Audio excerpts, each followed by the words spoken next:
and welcome to the Flooring Models live show. Sorry, wrong one. Don't want to see that all that rubbish. There we go. There's the chat. See, we're out of practice. Only haven't done it for a week, and look at us. We're all over the place. I haven't got my earpiece in or anything. If we're really echoey, pipe up and I'll put my earpiece to do all the rest of it, but I forgot. So anyway, trust you're all doing very well and keeping very busy. All been enjoying yourselves over the festive period. We've been quite busy here as well, haven't we, guys? We have. Neil says, chat, I can hear Darth Matt breathing. Yes, that was him. I've just moved my mic. No, you went before it started. Yeah. Oh, that's all right. Sounds all right. I won't have to put an earpiece in. Anyway, trust you're all doing very, very well. As I say, there's been lots of things happening behind the scenes. I've been moving stuff around the site and around the forum and all the things like that as well. I know, obviously, Matt's had deliveries there. Andy's been busy deleting stuff as fast as we put it up, but we will talk about that later. Mind you, we haven't said. Do you tell him what happened to me this morning with you then? So after we had to re-upload it all, after it all got deleted, I'm uploading it the same time as he's uploading it as well. So when I clicked upload for mine, it went up. But because he's already still in editing, when he edited his, it deleted mine. So I had to do it again. So anyway, what we're talking about, everybody, if you haven't guessed it, is the auction. Obviously, we've got the live auction on Sunday night. And if I can find the areas, that will be, we've already got it up. The trouble is, when we went to move it, it got deleted, didn't it, Andy? Just saying. It So as you can see up here, we've got the different sections. Full details about the auction, obviously, will be starting on Sunday night at 7 p.m. as well. So we'll be on the 2nd for the auction. And as you can see, we've got lots of good stuff. No dross in this lot this year. So yes. Well, not from John. No, not from John. So John's flogging off. Obviously, he's moved over now to the Luftwaffe. Yes, defected to the Luftwaffe. He has. So you can see there's lots of John stuff down in here for his Russian stuff. Obviously, this is sort of PM stock kit reviews, stuff I've got down in here. So we've got lots of those as well. So that's very nice. You can see all of the review kits that are there and a few other bits and pieces. Oh, look, you're getting rid of your Dragon Ratchet. Yeah. The Ratchet's one you reviewed, didn't it? Is it? Yeah. I can't remember now. And obviously we've got the other Sea Sprite as well. So we've got both versions. F-14, MiG-21s. We've got the Mosquito, MGB. Well, we know somebody will go for that one. The Lotus. Oh, look, there's an HC-4, Jungly.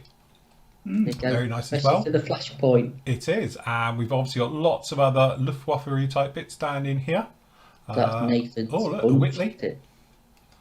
Very nice. Some of these. Is this Nathan's? Yeah. I'm only going from his keyboard in the background. So yes, Nathan's one's down in there. These are mine. It's yours. Look, can you tell? Look. That's it. Weird, wacky ones.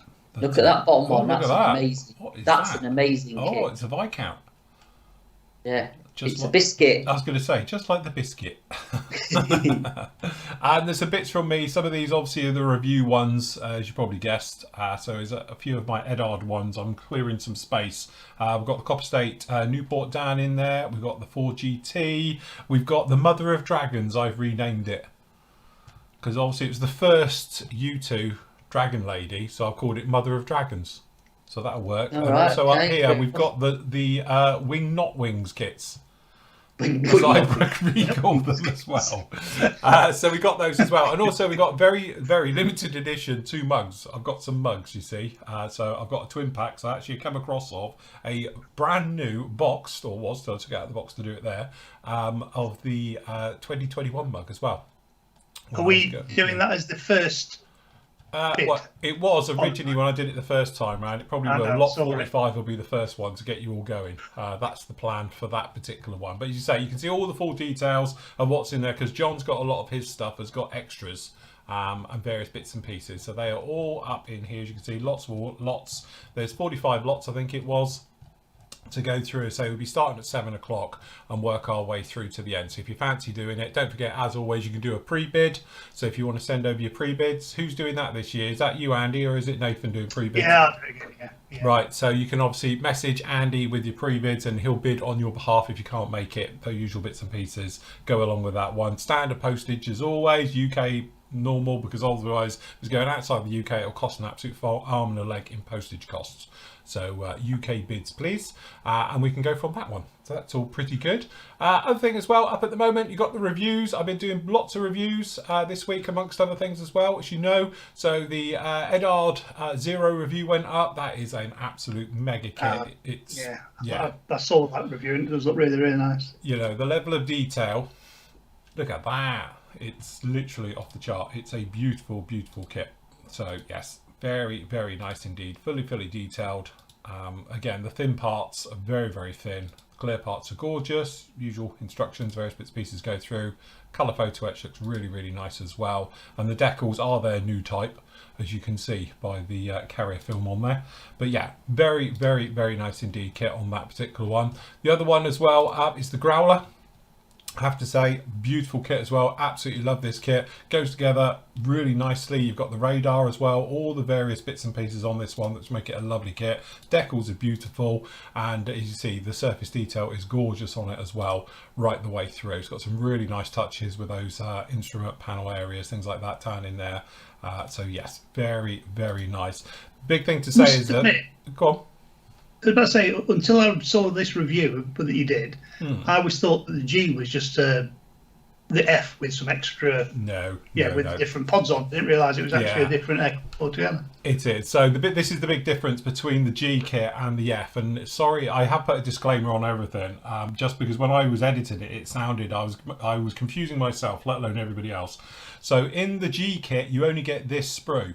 So in here, you get the different leading edge strakes, which has got the sort of curved into the outer wingtip ones. You get the scoops on the sides as well, down the sides of the engines. You get the bigger bump at the rear. You get the different instrument panel, different doors, and obviously the wing fences. The F kit for the Foxtrot one, which is over here, you don't get it. So you can't build an F from the G kit, nor can you do a G from the F kit, so to speak, because these are the sprues, because I took them out of each kit, so I've got both here, so you could see the sort of difference with it. But it has completely different bits on it as well. So, you know, this is the thing to remember. It sounded like when I was listening to myself talk about it that you could do both kits out of one. You can't. You can't do the G from the F. So, but yes, but apart from that, really very, very nice, beautifully done, nicely laid out, well thought of the way it goes together, and the detail is absolutely gorgeous. So just like we saw on the Echo, you get a little bit of photo etch, so forth and so on, but you can see really, really nice all the way through. Can't be said for this one. So this, I'm not even sure if this is out live yet, because I've got a bit of trouble with it. It seems to be sitting forever with YouTube land, trying to work out if they're going to put it up or not.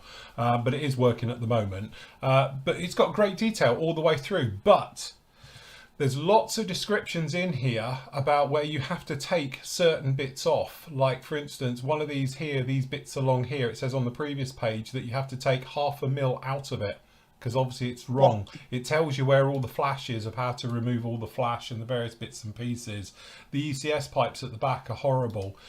Generally, it's got flash all over it. It's typical, as you might expect, all the way through with it. I'm not sure about the shape of the nose either. To me, I don't know. It just looks wrong. But again, it's one of those ones where it looks good finely over. But these pipes need to be hollowed out, and they're not. So I might be going down the aftermarket. It's got it's got problems all over it, this kit. It's got horrible mark through the middle of all the clear parts as well. Is there not another clear part photo? I'll put the other one up. Oh, we're missing a photo up there. But yeah, so it's not, shall we say, the bestest kit out there. But it's the most up-to-date one, and it's the only one.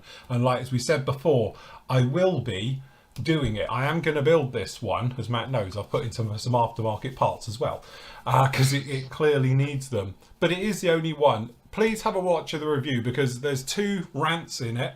One is about where people are always complaining about Revell kits recently, about like, you know, oh, they're rubbish, there's no detail, they've got this, they've got that, and they've got the other. And I just have a little mini rant, shall we say, in about 10 minutes in, just simply pointing out the fact that it's done to a price. If you wanted a perfect kit, pay £1,000. You can have a perfect kit. I'm sure they would make them all day long for you, but you're not going to want to pay that. It's a 90 quid kit. Even if you wanted the trumpeter version, the 32nd one, which isn't as up to date as that kit is, you're looking at 130 quid. So it's one of those things. It's done to a price point, and that's why they do it. So you have to accept a certain amount of problems with it, and you're going to have to fix it. But that's what makes it fun of building, and why we are model makers, and we don't all do Lego, you know, at the end of the day. But then at the end of the review, I do go through what's wrong with it all and all the problems, how I see it with that kit. So again, it's like a bit of a balanced review, because it is the only one. But my thing is, I have got some aftermarket for it already. I will build it. We will do it. We will beat this thing. Having to take that height out of those bulkheads, that was on the E as well, wasn't it? Yeah, it's the same part. Yeah, so why didn't they adjust it? So on this one, because it means they have to retool it. Yeah, well, but it's only putting a piece of metal, fill it in or something, just to blank it off. You'd think, but clearly they couldn't be bothered. So, so you do have to take, and it's not like just like a bit. It's like 0.5 mil, which is quite a lot, isn't it, to be able to taking it off right the way over with the bulkheads. But again, it's one of those. So it is, you know, you pay your monies, you take your choices. But again, I still think it's good. A large lump. It is. It's actually the length of this that I work out. Yeah, 57, the size of my gutting mat. Exactly. So it still fits in if you allow for the edge. So we're okay for my rulings for it. So it should be, you know, as you say, it'll be one of those fun builds to follow along with, because it's not going to be straightforward. It's going to need a boatload of filler, no doubt. It's going to need a load of adjustments, and it's going to need upgrading in various areas. So from a build point of view, I think it'd be quite an exciting build. Ask me that when I've finished it. Hey, when's that scheduled in yours? Well, I don't have dates, as you know. It's fluid. Fluid, very. What, 2026? Yes. But as you say, my next review up with you will be up tomorrow, because I haven't done it yet, will be my first build of next year, which will be the Hurricane. So we're doing the 24th scale, oldie worldy Hurricane Mark II-C from Trumpeter. So 1 to 24th scale, got all the goodies for it as well, all the bits down in here. So I'll do the review of that tomorrow, and we can see how bad that one is and what I've let myself in for. That's one you built before, haven't you, Matt? The what, sorry?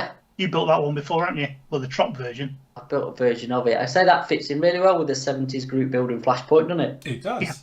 It's fine. It'll be fine. No problem at all. So, yes. All good stuff. Anyway, so what have you guys been up to? What have you been doing? Oh, God. What I've been doing... I've managed to rattle through like 3 builds in 2 weeks of being moved out of the house, shall we say. Nice. I've only just primed them today because I've rattle canned them upstairs just to put some primer on, but there. So I started off with this one. Hold on, I've got to see which cameras you're on. Hold on, let me just manoeuvre your camera a bit. Hold on. Oh, 1 second, because we did have Nathan with us earlier, but he's had to pop off. So, hold on. Pop off. Mrs. Pop off. There you go. So that's the ICM Model T Royal Navy something or other with a gun on the back, which was a lot far easier to build than I thought it was going to be. Actually, it's a really nice kit. Really nice kit, and obviously there's the spokey wheels that need to go on it. So I rattled through that, and then it was like, well, I can't really do any painting where I am at the minute, so it's just been building. So what should I try next? So this was next. This is the Takom dual kit of the Panzer one. Very nice. So that's one version of it. So this is the A with one less wheel. Yeah. Brilliant. Can't recommend this kit enough. Absolutely brilliant kit. Really nicely designed how they've done it. It goes together, no problem at all. Even the tracks are good as well. So that was quite a quickish build as well. And then it ended up us building a Dragon Pack 40. So yeah, a bit productive, shall we say. I'm just going to have a lot of painting and weathering to do, but that's kind of been my some of my holiday off. As you can tell, I don't watch a lot of TV because nothing's been on, has it? Yeah, so that's what he's doing. He's keeping out of the way, isn't he? Yeah. Proper living room, kitchen table modelling again for me at the minute, but it's all right. I'm quite enjoying it. It's the best way to do it. Yes. Keep out of the way and everything. It's all right. I've set up the other computers online as well. So yes, Andy, what have you been up to? I've built absolutely nothing. Great. How about that? Hold on. I'm going to adjust your camera. Absolutely nothing. No, it's fair. Just my son. We bought him a Lego Bugatti for Christmas, but we bought him a Lamborghini last year, The Lamborghini's never properly worked, so one of the gears was wrong in it. But you had to take the whole thing to pieces to put it back together again. So that was like 3 days worth of work doing that. So yeah, modelling wise, no, nothing, Matt, have I? Nothing at all, Vandy. Not a thing. Not moving on. What's he up to? He's obviously planning something. Planning, yeah. Planning next year. Planning next year's group builds in 6. Very nice. Very, very good. So just to answer some of the questions that are just up there, I am definitely doing the Abrams, and yes, I am doing the HK Lancaster, obviously the 48 scale one. So those are definitely still coming. They'll all be along. As I say, I did do my list wherever I've done with it. So yes, so I'm doing a Hurricane, Hornet, Abrams, Sky Raider, another Hornet, an Eagle, a Phantom, a Strike Eagle, and a Jaguar. So far. And that So far. and that'll be done before May, and Yes. the second half of the year he'll be This is doing. it. I have a new plan for this year, so I'm all right. I've got a bit more time on my hands, so it'll be fine, no problem. I'll just be sat here building away. It'll be great. So no problem with that one. Anyway, Neil in chat says a new Boba Fett on Disney, a bit meh though. I quite enjoyed it, to be honest with you. I watched it with my wife, and she thought it was better than Mandalorian. But she only watched the first season of Mandalorian, not the second season. So, but I thought it was alright. Enjoyed it. my point was, I just think it's been a little bit Disney-fied, even more than Mandalorian, because they're having the punch-ups and the bits and pieces, and it's all like, you know, a bit, go on then, just whack him. I know he blows him up at the end, but it's like, well, you just do that at the beginning. Just flamethrower him all and all the rest of it, you know? Got a shield, shoot him in the foot. It's not rocket science. Has it gone a bit Batman from the 60s to get the kapow? Yeah, definitely. It did do a bit where they were doing that in the circle with the shields and, you know. Afternoon, Sam. Crikey, there he is. He's emerged from the darkness. He's like Boba Fett Prince of coming out Darkness of has the thingy. But considering she made me watch Grey's Anatomy afterwards, Mandalorian was fantastic compared to Grey's Anatomy. So, Yeah, I haven't seen it yet, either of it. So, yes. I'll catch up at some point when we've got a TV back. Proper TV channels back. Krista says, Matt, what about stupid money for 1/35th scale resin figures? Question mark. Why is it stupid money? Is there stupid money coming out for this lot, is there? I don't think it is for the detail, but I don't know. It's a matter of opinion with that. So the problem with resin is you only get so many molds out of so many figures out of a mold, don't they? So that's where the cost comes into it. And there's obviously that the quite often limited quantities that they do, so they have to recoup the money and time and effort. I think as well, like again, somebody's got to sit there and sculpt it, as we know from back in the day. It's a bit obviously there's the CAD now, because I've got some something called Panzer Art figures that are going to go with a build I've got going on, a video build, and they're unbelievable. I think the CAD design, they're just a different level. And what's the other one? I mean, I've got some. These were like the leader, shall we say, Alpine miniatures. Hold on, let's just flick cameras again. So then, with I mean, they're really nicely sculpted and really nice figures. And there's a few out, but yeah, these Panzer Art ones are different level. They're really, really nice. So I don't know. I just think, I mean, I've got right. So there's some styrene figures. They're Master Box, which I don't think are too bad. Problem is with styrene, obviously the seam lines, the molding can be a bit soft, but it's the hands.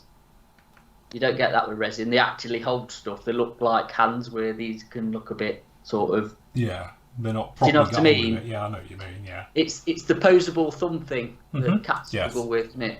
Yeah. And I think that's where resin moulding over styrene is different level, isn't it? Really, for that.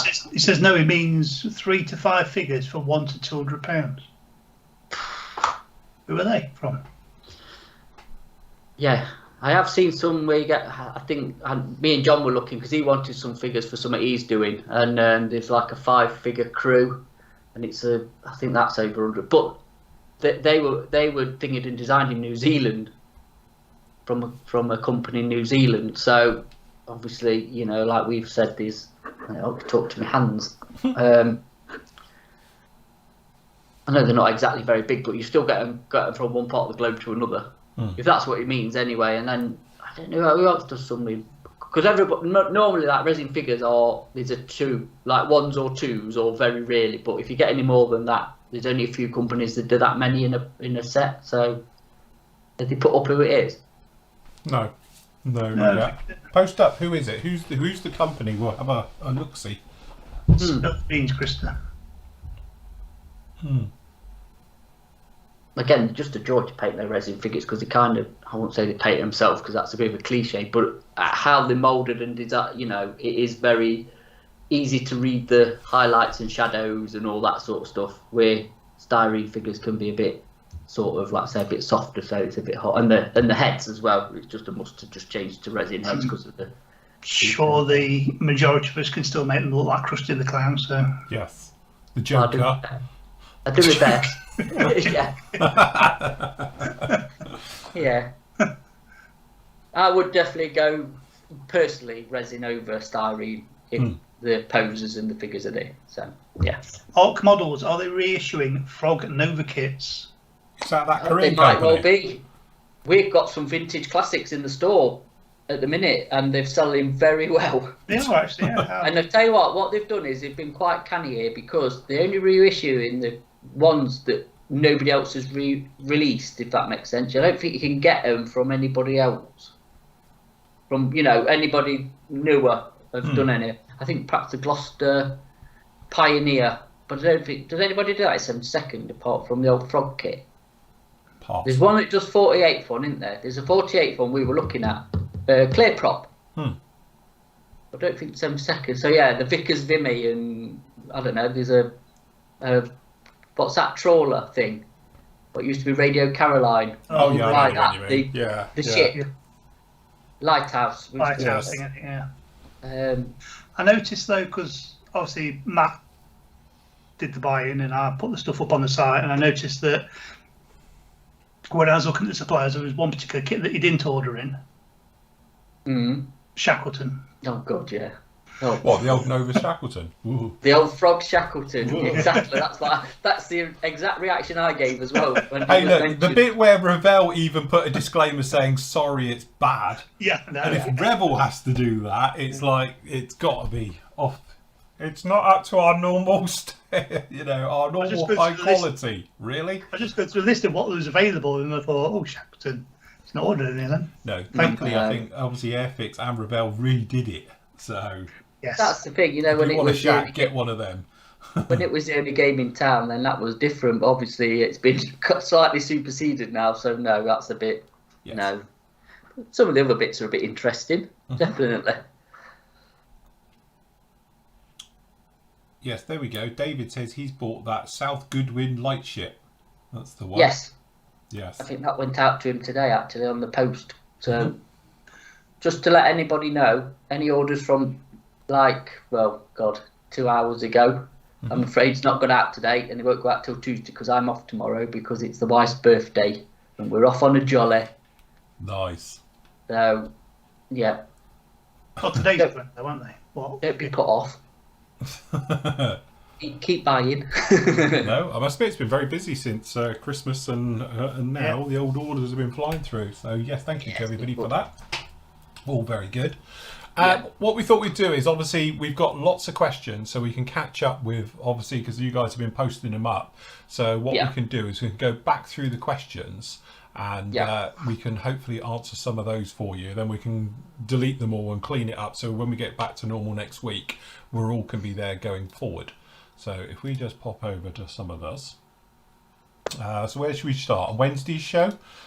and we'll work start back. with Wednesdays, and then we'll go back to last Thursday. Right, so some of these are the older ones. So 2 days ago, we've got one, because that's 9 days ago. So 2 days ago, we got one from Paul. He's saying, hi guys, hope you all had a good Christmas and a nice break. I was wondering if we can get hold of the 1/12 scale Star Wars Bandai figures, Stormtroopers, etc. No, afraid not. Yeah. No. We can only get Rebel haven't done that. No. Unfortunately, this is, as I said before, the trouble that we've had is that used to be able to get them quite cheaply and effectively out of the Far East, but because there's a ban now on commercial rights through licensing with Disney, that they banned all trade sales, if you like, outside of the Far East into Europe, because obviously said company in Europe, which we think is Revell, who has the Disney rights. So that's why sometimes we can get some of the Bandai kits, but that's because they've been redone by Revell. So all they do is stick a sticker on it and all the rest, but they don't bring in everything. That's the trouble. No. So in some ways you have to sort of bite the bullet and go and get them direct. So I am surprised that they haven't brought the Stormtroopers and stuff in and other bits, but again, you don't know what deals there is and what they can and what they can't. So I know next year Revell are bringing out a Mandalorian and in 1/12, which we don't know if it is theirs or the Bandai one. Which again, me and Matt were looking at this. I got a feeling it's the Bandai one is going to come over in the Rebots, because they do the Mandalorian, got released a couple of months back. If there's a Bandai kit in the Far East, it makes sense, because if you read the blurb, it's the same. So yeah, I think it's going to be, but so you never know, because it might not be. It could be something else. But it's one of those things. It would be nice, like we said before. There's so much stuff we would like to do, but we just can't physically get hold of it in this part of the world, and that's due to licensing with Disney selling the rights to 3 zones as they do around the world, isn't it? So if you're not in the zone, you can't get it very easily, but you can go direct. Hobby Link Japan, places like that. Again, just be careful, because you're probably going to get stung these days by duty bringing it back in the country. So yes, right. Lee says, hi guys, he's got the Revell 132nd Corsair for Christmas. Do you know of any aftermarket for this kit? Yeah, Andy points out the Tamiya one. Hey, I point out the nearest bin. Yeah, Lee, not being horrible, it's a handful of a kit. It's 40 odd years old. It's awful. It's awful. And here we go. Here's all hopping on about vintage classics. Yeah, build them, they're great. Yeah, there we go. As soon as somebody makes it, no, it's a terrible kit. You don't want to be building that. It's awful. I don't know. I've actually, do you know what? I'm saying this, and I've never actually even seen one in the flesh. So I don't know. Let's do both sides of the coin here. If you want a straightforward, easy build, 48 scale, things like that. Obviously, you've got Tamiya, you've got other people's that no problem at all. Even the Italian one's not bad and all the rest of it. When you're into 32nd scale, then obviously you are looking at the Tamiya one, because it's the only other one that's out there, or the Trumpy one. But then the Trumpy one, is that even around these days? Or if it is, how much is that? I think it's sporadic. I think you could get it, but again, I bet you're looking 60 quid. Yeah, so you're looking a lot more money. Without looking. But, like we said before, with a lot of Revell stuff, as long as you can get past that thing of it being quite flashy, it's got sink marks all over it, and generally it doesn't fit very nicely. So, as a modeler, you get it together. You know, the internal details aren't going to be much. I don't think it comes with an engine, that one at all. Just got the veiny bits for the front, and that's about it. I don't know about wing fold and stuff like that. But, again, if you're doing it from a point of view of just an external type model, and you just want to do for like painting and weathering and stuff like that, and just beat it into submission, then go for it. But you go into that kit with your eyes wide open, it's not a nice kit. But as you say, get past that and just get it together. Like me and Matt were discussing this earlier. As soon as you get them into primer, doesn't matter. No different to a AAA title kit once you've got that far with it. If you've got the sanded, filled, rescribed, re-riveted, whatever you want to do to it, if you get it into primer, that's all the hard work done then, because everything else is just the same.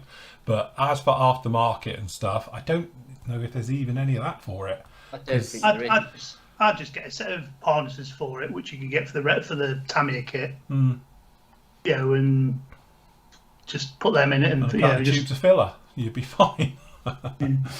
But again, it's one of those kits that really should die and become a collector's kit.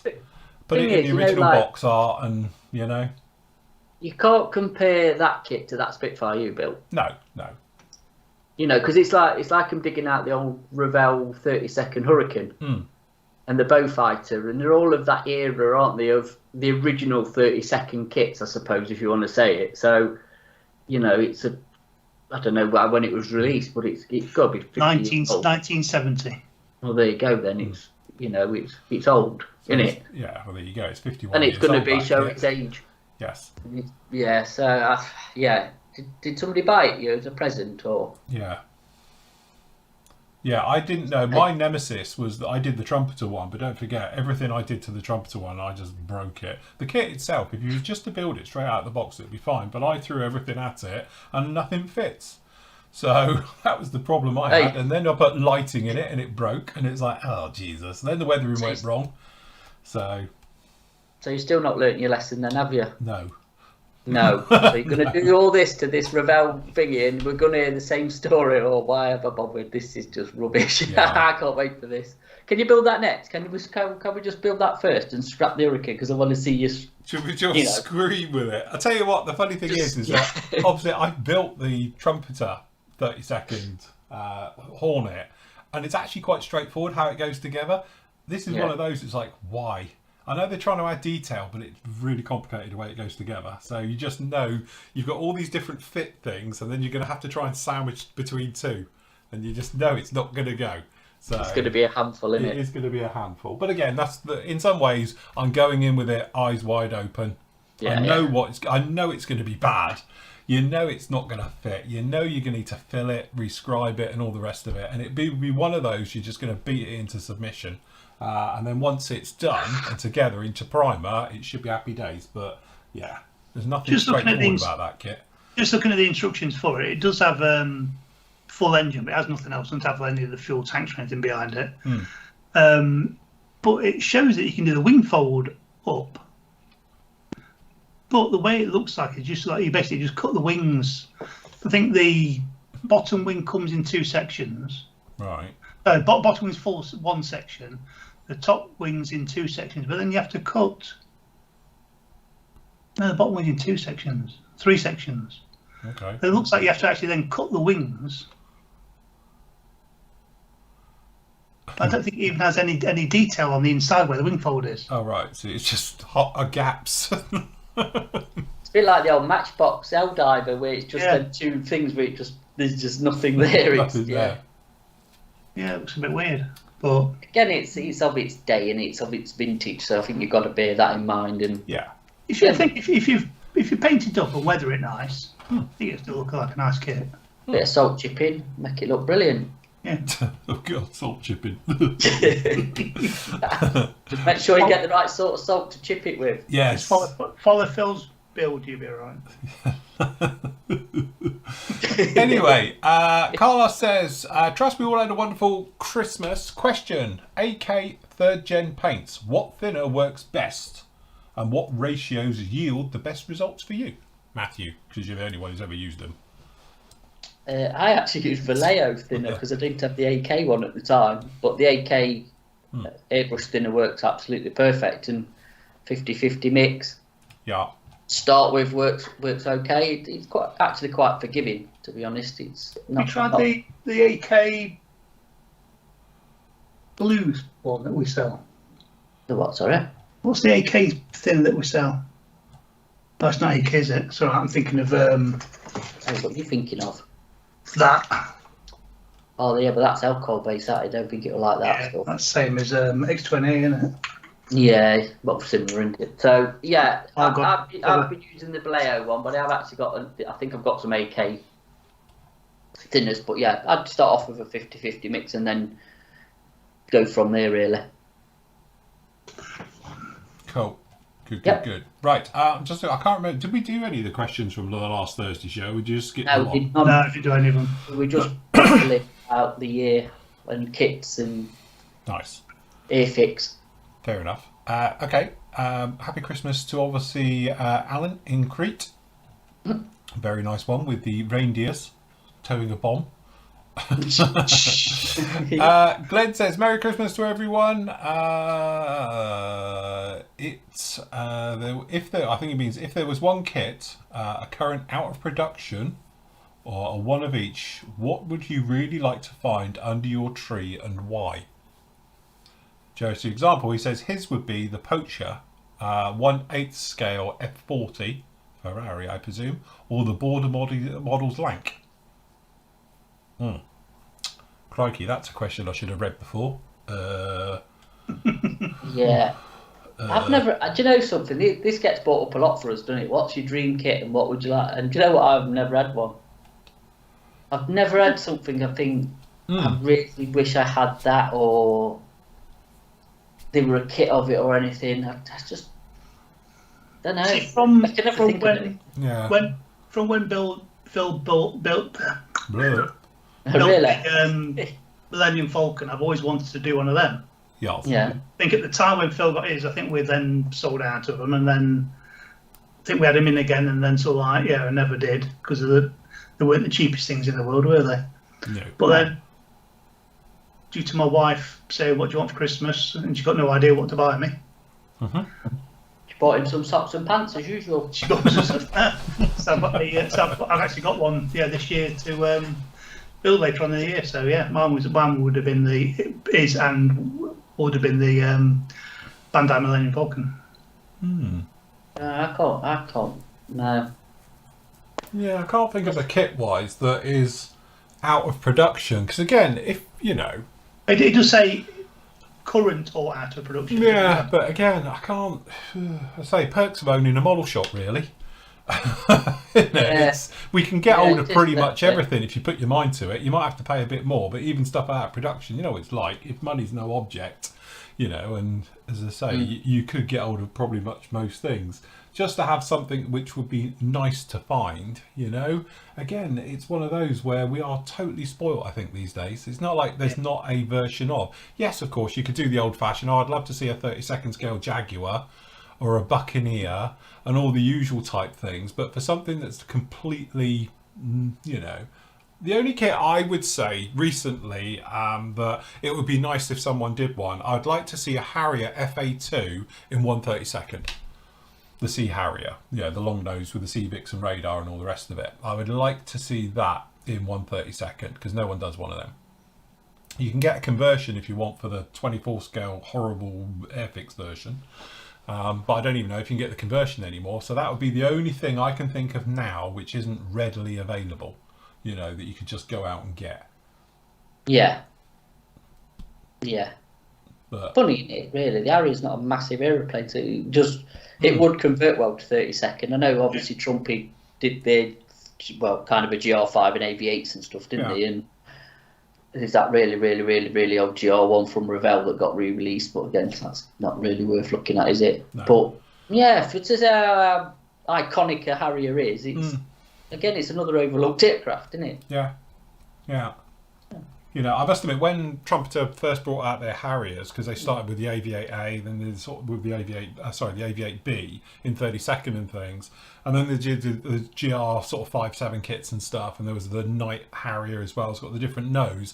I was thinking they're going to carry on, and they'll do them hopefully the Royal Navy versions with the FRS1, because a few countries had that as well, and then obviously the FA2 was more us, but. It would have been nice, but they never did it. So it sort of fell short at that particular point. And I think to convert one from, you can't really do it from an AV8 type Harrier because it's a different wing and all the rest of it. It's not a straightforward conversion to do. You would have to have so much in resin to convert it that it's probably not going to be worth doing, and it would never happen. So my bucket list sort of now would be a nice sort of 32nd scale FRS1 or FA2 Harrier would be one. I'll pipe up here, not for me because it's more the aircraft guys, and it's I suppose as well for the audience. It's more of a British heavy bomber, but a new tooled Halifax in 48 and a Sterling would be a good shout to go now with the Lank. Yes, yeah. Because we've only had I think a vac form Sterling from Sanger, is it they called, was it? Yes. And obviously the kit I have got is the Fondays Miniatures Halifax. But then, but it's a niche market. Universally well known, though, isn't it? The what, sorry? A Lancaster's universally well known. Yeah, that's what I'm saying. I'm saying from a UK point of view. I'm not saying from a worldwide, because probably you know. Yeah. It's a very British, very niche. It'd be niche, it would, and that's where be, you're going for the you know, the kit you would like is going to be pretty niche regarding on where you are in the world. So, you know, that thing that's up here, your Wessex, would translate brilliantly in 30 Oh, feet. yeah, it'd be a Any helicopter would, and I don't know if ICM have clicked onto this because now they're bringing 235 helicopters, one of them being the Cobra. Yeah. Next year, and then there's obviously that sky crane, which I'm itching to see that. That would be quite cool. Yeah. I am really tempted with that. I think that's just going to be cool. But I like helicopters. You see, helicopters and tanks and armour is, you know, because we were discussing something for a certain group build SIG next year, weren't we, that I own. If I can find something to. Do you know what? Since we were talking about, I've had various emails coming through now saying you may also be interested in from a said company we were looking at, and it's all to do with that. Yeah. So, and also I had one that said make me an offer on it. You know, it's one of those get sent through. So I was like, Jesus, only looking. I might take the plunge actually and buy a set to see if I can do it, because I need an excuse to build it, because otherwise it would just sit in the stash for it. And anybody who's wondering, it's my Super Freylon in 35th, the Hella one. And I wanted to build it as an Israeli one for even the 6 Day War or Yom Kippur, because it was used. So, but I've got the original version of one of them, which has only got the French Navy and French Commando version in. Yeah. Which is a bit of a thing, because I had 2 versions, and I did have the Israeli version in one of them, and I sold it. So I think it's big. It's big. It is a large chunk. Yeah. It's old, but I think, again, nobody else is ever going to do it, and it's 35th, so I think it'd be pretty Does this cool. mean we need to do another research trip to the helicopter museum? No, I'm off to actually Israel. Oh, right, okay. To the museum there to see it in person. I think that's a better trip. Yeah, all right, we'll do that one instead. Oh, yeah, I could do some photos taken over Let's there. bugger off to Tel Aviv for a weekend so we can have a trip round there and have a look at some stuff. I've been midden. I did say to Leslie I would like a trip to Israel, to be honest. I need some photos of a particular rusty relic over there. Christian's just posted up here. I'll do it because if I touch it, it will go and I won't be able to answer him. But he just popped up on the live chat and he was saying about the Zero review. He goes, I think he was right and proper to continue to call out Edard on their decals. He goes, he spent the last few days trying to make them work on his Mustang using different methods, completely unpredictable and unacceptable. That's the trouble. I don't know why they've tried this. Again, it's still that thing. The official line is, and I've been told, down the official line is that they're not designed to be done. It's just the way that they're doing them. And it's like, I just can't understand why they're so bad then. Why would you have, you're not being funny, if they are doing them all in-house as they are now, and they're supposed to be, obviously producing fantastic kits and all the rest of it, why are their decals now just so poor when it's such a big part of what they do? I don't get it why they changed the just accept defeat, say screw it and go back and just put it down to a cock up and that's you've got it. As a company, like we have and what you've got to think about your reputation. Yeah, you've got to think bigger picture than just what's happening, and you've got to think this decal thing's not going away, is it? No. And it's not a few people, you're always going to get the naysayers, aren't you? And these are rubbish and I don't like them because it's probably user error rather than actually, Yeah.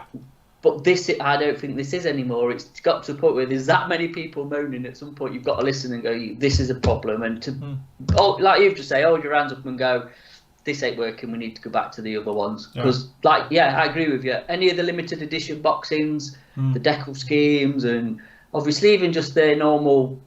Now, even the weekend edition come with nice schemes, don't they? Edar's quite been known for it, so why are they persevering? I don't know. I've not used it personally, so you have. Nathan has, hasn't he?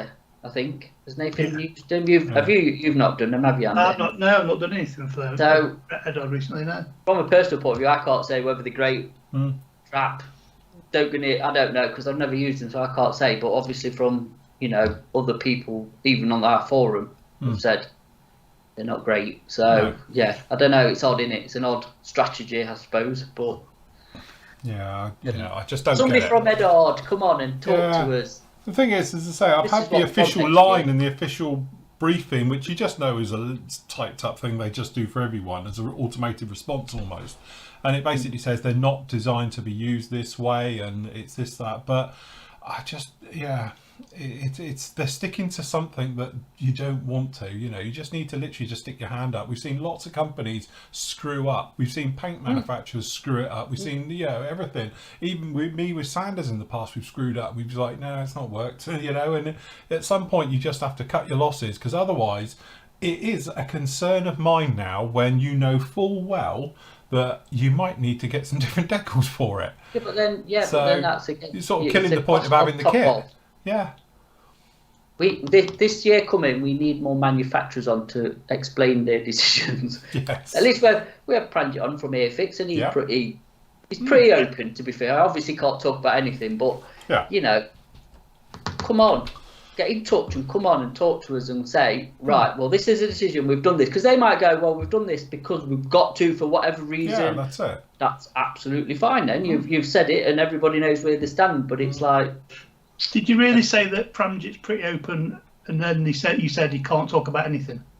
I said he can't talk about everything. No, you can't talk about everything. Again, and that's the thing as well. Like, we've called out Pramjit and Airfix as a general on certain of their kits. Not so much on air with you guys, because we're trying to move the conversation forward, but off air. And we've said, why did you do that? And he's come along and said, oh, that's because it's the limitations of this, this, and this. And that makes total sense now. Why didn't you get two figures in the Mosquito? Because they can't sit side by side, because they sort of are on the pitch. And because of the thicknesses of the walls, you can't... Okay, so it makes sense. And that's easy then. I swallow that. Perhaps I'm gullible, I don't know. But at the end of the day, you're like, that makes sense now. And now I understand why you didn't do it. So that you can move on from it. But the bit where it's like there's nothing wrong with it, it's fine. That's not... Sorry, what you're saying now is then the cockpit on the Mosquito is too narrow. Because you can't get the pilot and navigator in there. Is that what you're saying? No, I'm saying it's because obviously he needs to move his shoulder a little bit back so he can fit with the pilot. Or is he a bit... Yeah, he's a bit broad. He's been down the gym a bit. Carrier. Yeah, he can't get his shoulders in. Because it was interesting to know that the limitations they have on the numbers of parts they have on kits. Yeah, they can't just chuck everything at a kit, and so have thousands of parts of it, because obviously then that costs more in the tooling, and then the kit price goes up, and everything's like I said, everything's built down to a price point, isn't it? Well, that's exactly what you said said in the review, innit? That you said to me earlier. People want, Mercedes build quality for out of a mainstream manufacturer. Proton prices or whatever it is. Whatever the Dacia, whatever the cheap cars are now. Dacia, whatever. But it is. That is always going to be the thing. And, often we've spoken to manufacturers as well as Airfix. And, when I've said various things, they've said, you want to pay 500 quid for a kit, we can do it. It's not a problem. He says, unfortunately, no one's going to pay that for it. So you've got a kit that no one's going to buy, And we're not just talking about expensive kits, because they're big. But this could be a small kit. If you want it to be exact, perfect representation with all those details, it will come at a price that is probably, in most modelers' cases, too expensive for them. And obviously you'll get the elitists who'll go out there and buy it and all the rest of it, but they're not the people who are paying the wages at the company. It's the mainstream modeler who's doing that, and if you're not selling to them, then there's no point in doing it. So it is always that thing, isn't it? It's like cars. You could go out and spend £180,000 on a car and have a dream car. But most people can't afford that. They just want a car that goes to the supermarket or takes them to work and back. That's not the priority. So it is that thing, isn't it? Anyway, right. Dino says he's voted for a different kit in the poll. But then he's thought about it. The border models, 135th scale, 109. He says he's gone off the border companies since their online spats. They've always done it. But their kits are still good. Be interesting to hear how the team rate the 109. So we all had a look at that one when it first came out, wasn't it? The 109. Yeah. Did the review on it. Nathan's had a good look at it, didn't he? As well. Yeah, Nathan did the review, didn't he? Really. So, for me, it's a weird one because I think quality-wise, it looks fantastic. Mm-hmm. Probably the best 109 out there. But from a company's point of view, it's not sold very well for us. No. So that's got to be down to scale, surely. It's scale elitism, scale snobbery, because it's not 30-second. That's what I put down to.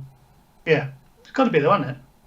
I'm not being funny, but people are set in the 30-second, 48, 70-second. Yeah.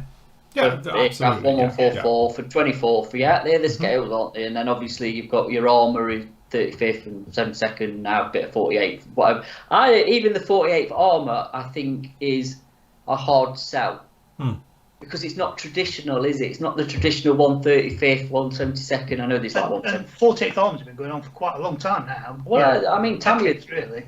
Bandai started it. Bandai, I think, really started it when they did some of that. That's fantastic for its age, if you can get any of that. But obviously then it kind of died a bit of a death, and then AFV Club did a little bit, was it? In 48th, I think they've done a few kits, and then obviously Tamiya and Hobby Boss and...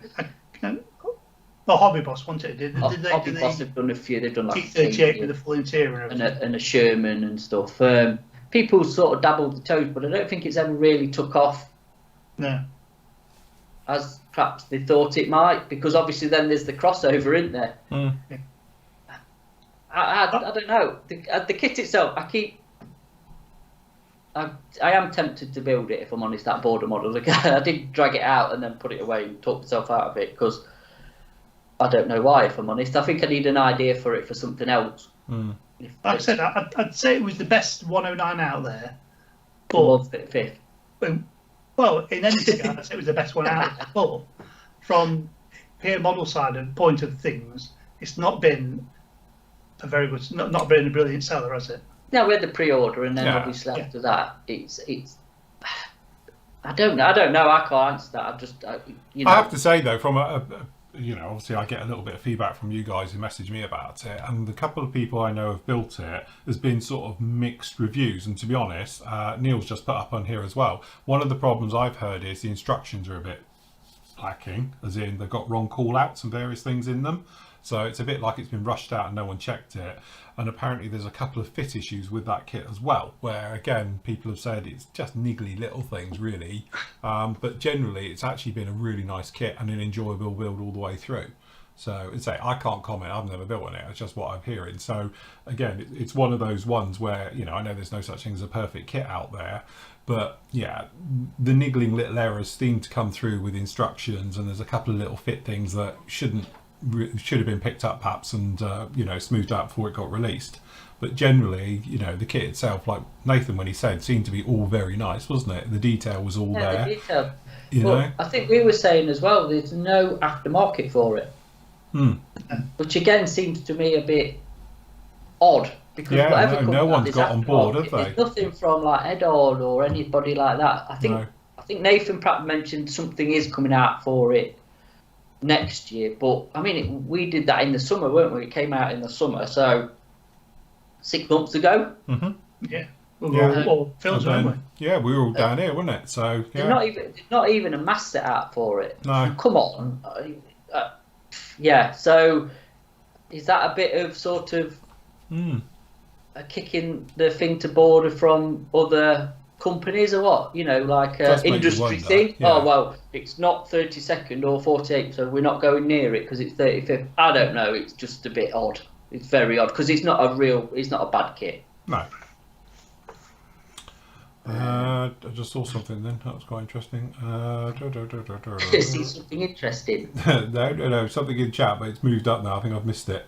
But yeah, I think it's one of those things with border models now. I think somebody was saying in there about obviously with the various things. I don't think border models has everything to do with Kitty Hawk. I don't know where that rumour's coming from. I haven't heard anything about that. But at the end of the day, it's a brave decision, like we said in the first place, wasn't it? Going down the 35th route was very brave. As I say, has they been snubbed by the other aftermarket people? As you say, I don't know. But from our point of view, said it wasn't a heavy seller. It's not one of those where sometimes we have a kit, we do it as a pre-order, and obviously get rid of loads of you have them, and then it's like a steady seller. it's sort of gone quiet. Perhaps it may be just be one of those things where people jumped on because it was a new tool, very nice and all the rest of it, and then obviously it's languishing in a lot of stashes. But when they get built and start to make it out and people seeing it come together, it might sort of get the ball rolling with it again and get it pushed out there. But I'm looking forward to their Stuka. This one school. Nice. Well, it's one of them school playground things where the popular kids don't like somebody, so then everybody else shuns them. Yeah. If the what you mean, like Flory models? Yeah. The entire internet doesn't like us. think more like some of the bigger model kits have. Say nothing. Don't know what you mean. Allegedly. Allegedly. Don't forget you're live on YouTube. Yes. The thoughts and comments of Mr. Molyneux may not be that of PM Models, Flory Models, or anybody else we know. Hey, they're red thoughts because they didn't really come out of my mouth much. But yeah, I think at the end of the day, it's about a brave decision, and again, there's a lot of things going on. I think like we're saying, obviously with the Wing That Wings thing and all of that's going on, and again. From a company point of view, I think they just need to keep their head down and get on with it, rather than chatting about it. It's not Wing Nut Wings. Sorry, X-Wing Nut Wings, not even X not even anymore. X-Wing Nut Wings. Not Wing Nut Wings kit. Just forget that company. It's gone. I call them Wing Not Wings. That's Wing my Not new name Wings for them now. yeah. Wing Not Wings. And it says that's the problem, though, isn't it? The company hasn't gone. Yeah, all right. We're not going down this one now. This is. No, I need alcohol and about 10 o'clock at night to start this conversation. But I still think, as I say, I'm really looking forward to their Stuka because that does look really nice. And we haven't seen a new tooled Stuka in not the bigger scales. The 32nd Hasegawa would have been the last one, which 10 years ago? More than that? Trump's to do them, don't they? It's got to be 12, 13 years ago now that Hasegawa 32nd Stuka came out. 'Cause I did the big Canon one when it first got released. But that was nice. So yeah, will be interesting to see. We will see. Yeah. Speaking of big stuff, Scott says, good evening, gentlemen. He's been watching the Tuesday vlog. Dangerous. Phil's choice for his builds next year is he's planning on doing the same thing. So he's going to be doing the Trumpeter 32nd scale Avenger. That's actually not a bad kit. That's a beast, that is. So yes, good luck with that one. The 32nd scale Avenger. Ooh, cool plane though. They were talking about 32nd scale kits, like the Rebel Spitfire. No, well, Hornet F-18.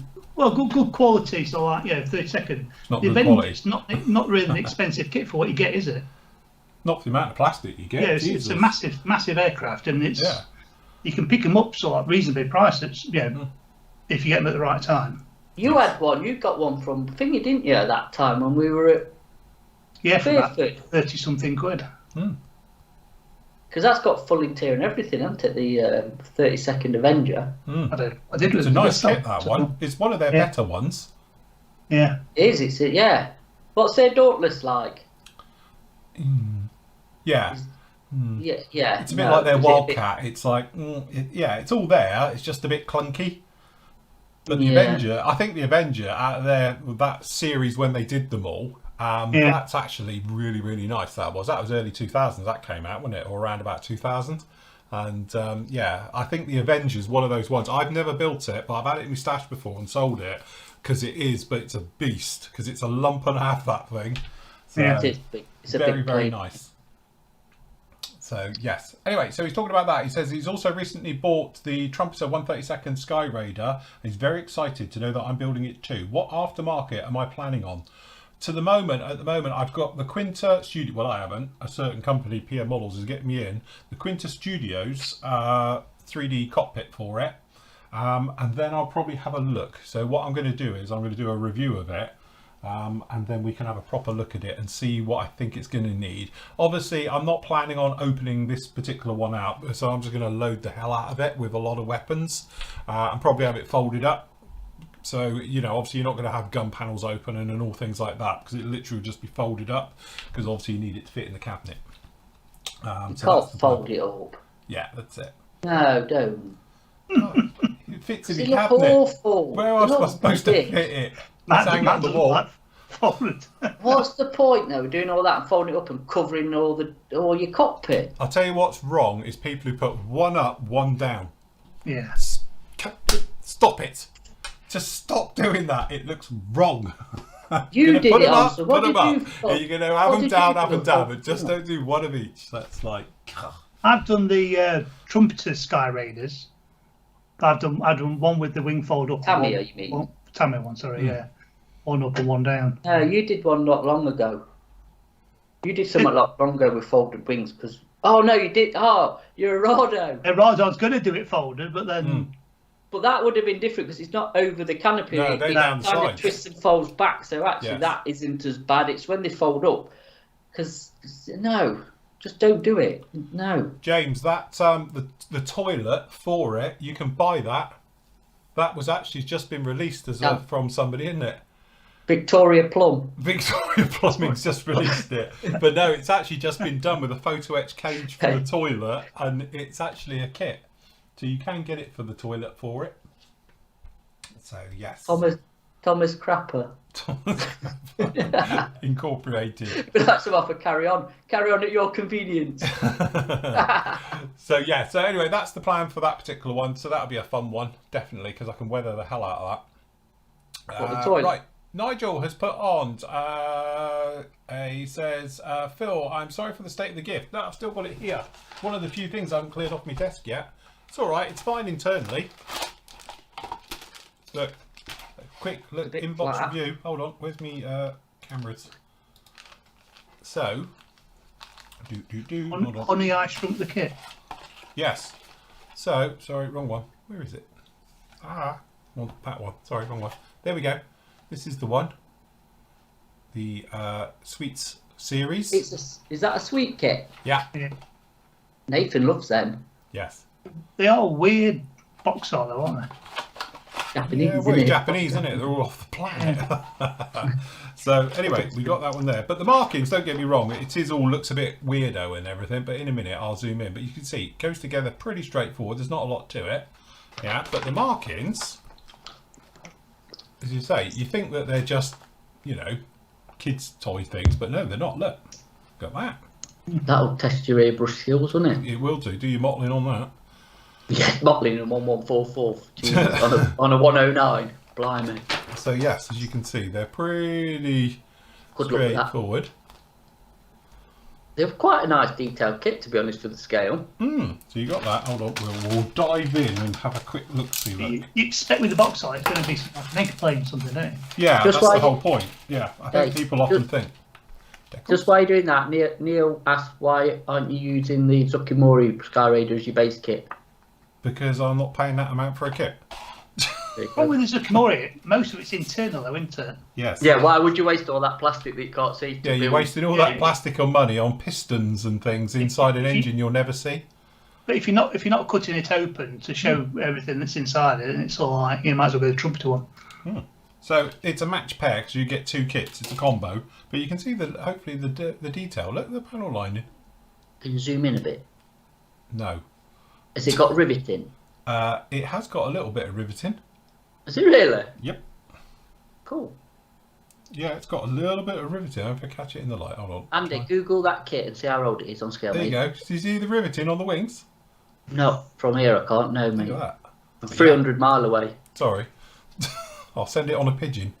But no, it's all right actually. One It piece does look wings. alright. Hey, at least there's no wing seam. No. Look at that. That's alright, isn't it? 2005. There you It's go. not- Well, Clear parts. it is old, but it's not that old. Got mass set. No, don't get them. Oh, I thought you did then, but you don't. His eyes lit up as you seen that Yeah, I thought it was. It was the colour. yellowy paper. Yellowy paper. I thought, oh my lord, look, it's got it in there. But no, it doesn't. But They did actually do a boxing of it, which was somewhat normal. all right. It's even got the different versions you can do of the F2 version and the F4 because it's got different shaped wheel wells. That's how detailed. In 144 we're talking. That's just mental. So there you go. You see? Yeah. But a beautiful little kit. So That's it. thank you for that. Turkey shoot build. Yes, definitely could do that. But it's all right. He just got a bit squished, but he's fine. Oh, look out. He did say put some cardboard, don't worry about it, it's all fine. The kit's fine, don't worry about it, it's only the box. You can get some photo etch for it as well, Phil. Can you? Can you get an engine? Put an engine in it. Andrew says, Phil and team, I'm keen to know how each of you go about creating snow effects on diorama. Ideally, not flat like paint or poor Nigel's packaging. Oh, right, squished. You need an old person with dandruff. I'm thinking Colombia's finest. It's finest. Do you know what? There's actually some good products out there for snow. I know AK do it, and Vallejo, and somebody else who I can't think of. Oh, Precision Snow and Ice. Yes, that's brilliant. the one. Yes. Their stuff's really nice. These are the stuff that you can get from Hobbycraft. Deluxe Materials. Deluxe Materials, yeah, I've got some of theirs. Yeah, they do a nice one. Do not go down the baking soda route because it turns yellow like a dog's peed on it. Yes. It goes off. I was going to say, the problem got baking soda with people used to use that back in the day. It sticks as well. It eats into it. Woodland Scenics I've got. Woodland Scenics, there you go. Look, soft flake snow. Oh, see, that's soft flakes. It won't go flat. There's a lot of products out there, to be honest. A bit of a Googling and a YouTube, and you'll see there's, like I say, a lot of nice effects as well. There's some behind me, look, that Kev's done. My camera's not pointing at that. The camera's not that way. You'd have to do some dioramas to use all that, wouldn't you? You would do, wouldn't you? Blimey. The Arctic Circle. Andrew says, Merry Christmas from Down Under, and he's mentioning the Ashes. Good job, I don't follow badminton. So, exactly, yeah. Baseball. We might as well, the way we played, apparently. Anyway, Jordan says, hi guys, he's about to start the 112 scale Bandai Boba Fett. What colours would you recommend for his armour? Ideally Tamiya. Do you know what? I was going to do that today. I've got him here to do. He's been in primer for the last 2 years. It's not far off Field Grey, is it? Maybe a bit lighter. XF65 in it, Field Grey. Yeah. Or them, yeah. Field Grey, Field Grey. Yeah, it's not far off, is it? I don't think it is it? No. I can't remember what the things were for it. But yes, Tamiya colours actually aren't that far out, is it? Probably what they painted him with in the original. Do you know, just quick, the book of Boba Fett that we're obviously watching, yes. Where does that fall in line with The Mandalorian? It don't. Time-wise. I don't know. I haven't twigged that yet. Because obviously he's just come straight after Jedi, isn't he? Because his armour's a lot less battered than it is in The Mandalorian. Yeah, but I thought he lost his armour. And that's yeah, but they get it back in the Mandalorian. Yeah, but has he got his armour in the new one? Yeah. Yeah. Well, I thought he'd lost it. No, because obviously there's a gap in there somewhere. Yeah. Because don't forget, in theory, it starts with him stuck in the Sarlacc pit. Losing it. Anyways, don't spoil it. Yes, no spoilers. Yeah, good point. Yeah, he's saying Boba Fett's apparently the same season 2 of The Mandalorian. Ooh, don't know. Do you know his sidekick? Yes. She used to be in a Marvel program that Leslie used to watch. Oh God. Yeah, she did. Yeah, there's a band of them and they like thingies in it. Oh God, what's it called? That's going to annoy me now as well. Leslie used to watch it religiously. They're in a spaceship thing. Protecting. Oh God. Agents of S.H.I.E.L.D. That's the one. Agents of S.H.I.E.L.D. She was in that. Thank you, Paul. I just read it because he just posted it up. Thank you, Paul, for that. And Neil. Yeah, that's the one. Yeah, she was in that one, yeah. And James says the cavalry. What? Who? The what? The Cadbury's advert. Cavalry. Cavalry. Cavalry. Cavalry. Yeah. Ning Bar Wen. Is that a name, is it? God, now we're on a different sidetrack. Anyway, back to that. I might paint mine up one day. We do it on a live show because I've still got him to do. He's literally sat round the corner. So yes, he goes also thinking doing the parts separately before assembly. Is it the best approach, and how would you go about chipping effects on his armour?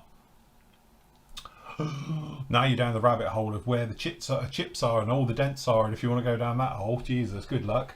Again, it's one of those ones. Yeah, you can do them all totally separately, or if you're doing the chipping way, depending which way you're doing it. If you're using like a chipping fluid or techniques like that, hairspray, it's probably easier to do it afterwards because you can get hold of the part and play with it individually. Or you might want to put it literally as a post effect, i.e. using perhaps some foam with some silvers onto it and then dabbing it around, or scrolled up paper or aluminium foil I do it with and stuff like that. So that I would do it when it's all on it. That way you don't overdo it, because otherwise it's a bit, if you're doing it like a shoulder pad at a time, you might find out that one's really overdone now compared to somewhere else on him.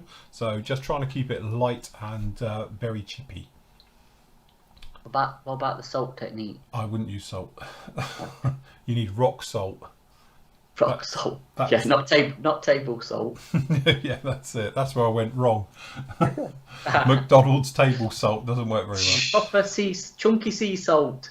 Or rock salt works really well because it doesn't dissolve as quick. It's quite clicky.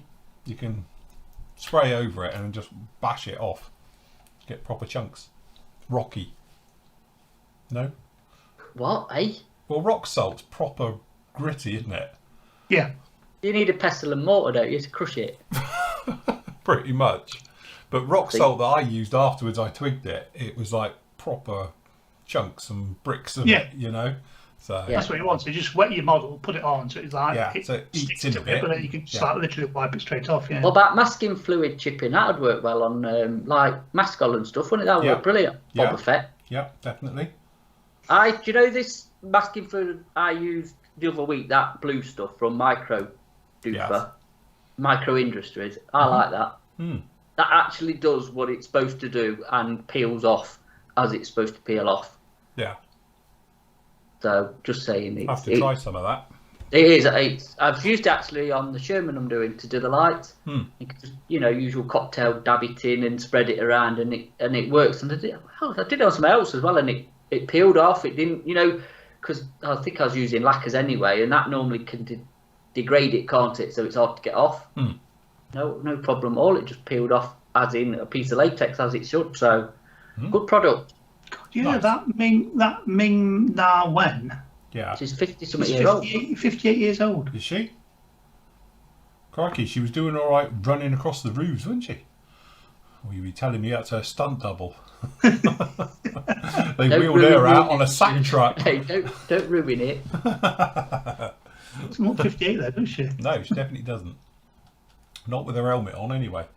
Right, Lee says, Happy Christmas. Thank you all for your advice about airbrushing last week. Could you tell me where I could get some decals for a 1/35th scale American star in the centre of a roundel circle on the outside in white? Also, Flory Blackwash got mentioned in Airfix World last month. Good job.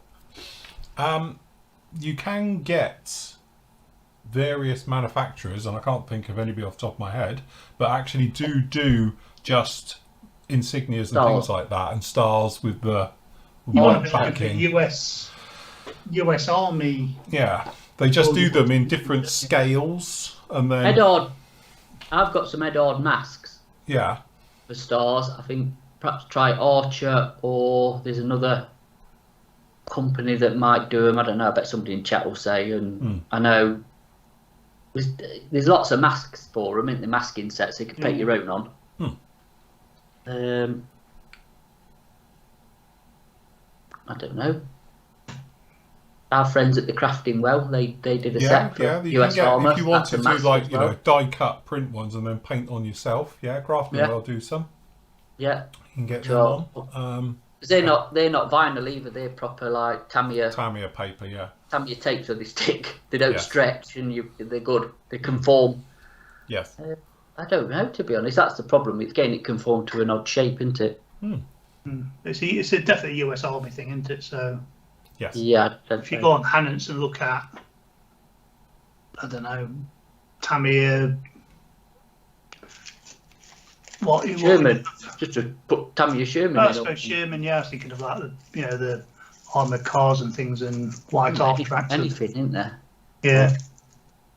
James says the American ones got painted over due to the fact that the Luftwaffe will use them as targets. Yeah, but did they? Yeah, but I was about to say that, did they? Because they didn't have a Luftwaffe then. I know, yeah. From our podcast, the Luftwaffe was gone.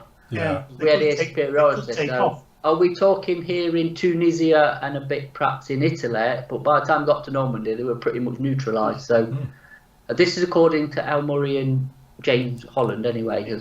Okay, little thing, off topic. Have you seen the new thing on Netflix, World War II in colour? I've seen somebody posted it up on somewhere. It's really good, actually, because there's a lot of history in there, which actually I was aware of, but got glossed over, shall we say. So this is a little bit more of the definitive side of it, you know? So, when I was at school, we never even knew that Russia went anywhere near Germany. In Second World War. It all ended in 1939, according to history they get taught now. By the time they get to 39, it's done. They don't go any further than that. It's just a bit bizarre, isn't it? But we'll see. No, we might have to have a look at that. It's very good. If you're into your World War II history and stuff like that, I highly recommend. It's on Netflix. It's World War II in colour, but it's a new one, not the old version. That's been. Is this colourised black and white, or is this original colour footage? No, it's original colour footage. I think it hasn't got that weirdo green that you see on the recolorised versions. So because I thought the only colour footage they'd taken was in the Pacific. No, there was some around World War II. To be honest, if you go on to oh god, who was it? Somebody the other week posted up some photos, and it's called Germany and World War II in colour or something, and it's proper footage. It must be on YouTube. Oh, I've seen that. It's on YouTube. Yeah. Chronic. I've got to follow. I actually follow it because they do. Yeah, something like Berlin 1935 or something. Yeah. And then have you seen the one in 45 where it's flattened? Yes. Yeah. Now when they come in, they got the American guy who's filming it, and he goes to the Russians as well because they can go everywhere, and he's filming all that. That's brilliant footage. That is. And then they've got the surrender of Czechoslovakia on one of them, where they're all just columns of going past, of stuff going past, Yeah, some good footage. We might check that out when we've got Netflix back up and running. No, it's not the version where America captures the time machine or the Enigma machine on a submarine and rewrite history. This is apparently a more true to life one. So this one's got Wolverine and Wonder Woman in it. We're on to that version. Hey, no wrong with Wonder Woman. Well, Is Captain America in there saving the day? Yeah, he's in there, as well as the Hulk or something, probably running around. yeah. Anyway, Scott says, a simple question. What is everyone on the team looking forward to most about next year with regards to the hobby? He says, for me, moving house in the summer and being able to tackle large kits. He has no space currently to display them. Maybe also using more aftermarket like Eddard's wing flap sets, 3D printed rather than all the photo etch parts. I totally agree. Photo etch should be banned. Just 3D print everything. A lot easier.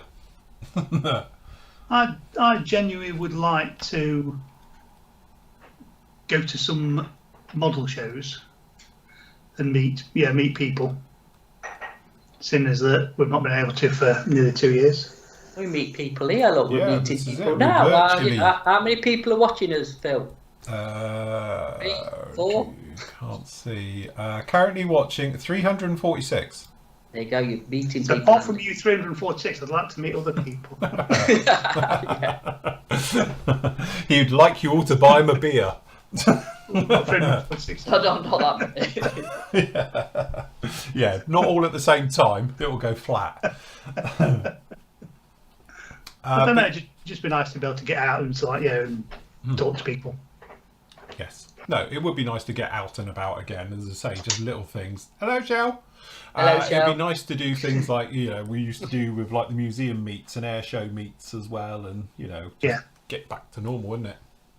Yeah, it is. I'll say. I'm sure we said this time last year as well. It'd be nice to get back to normal. We'll be here in 20 years saying, it'd be nice if we got back to normal. Do you remember when we used to go out? So, yes, that'll be it. But no, I think, it's to say, this year I'm looking forward to getting stuck into some big builds. Yeah. Big stuff. That's it. Go big or go home this year. That's the plan. I could say I'm looking forward to building something this year. Yes. It isn't Lego. Mine is actually having my hobby room custom built. Yes. When we do the conversion in the garage. That's going to be good. That's going to be quite fun. Because I'm not doing any of the hard work. I'm just going to, get the builders in and build me the room, and then we'll kit it out after. Yeah, it'll be look what we've done. But I say I've got people in. That's the best one. I will. Yeah, when it's being built, I might do a bit of filming. Oh look, it's how it's coming along. But yeah, no, it'd be nice to get a room back. I have to say. Yeah. To be honest, I'm a bit with Andy. But if we're doing a model show, like one abroad, I'd like to do that again. That would be good. Yeah. I need a passport now because mine's expired.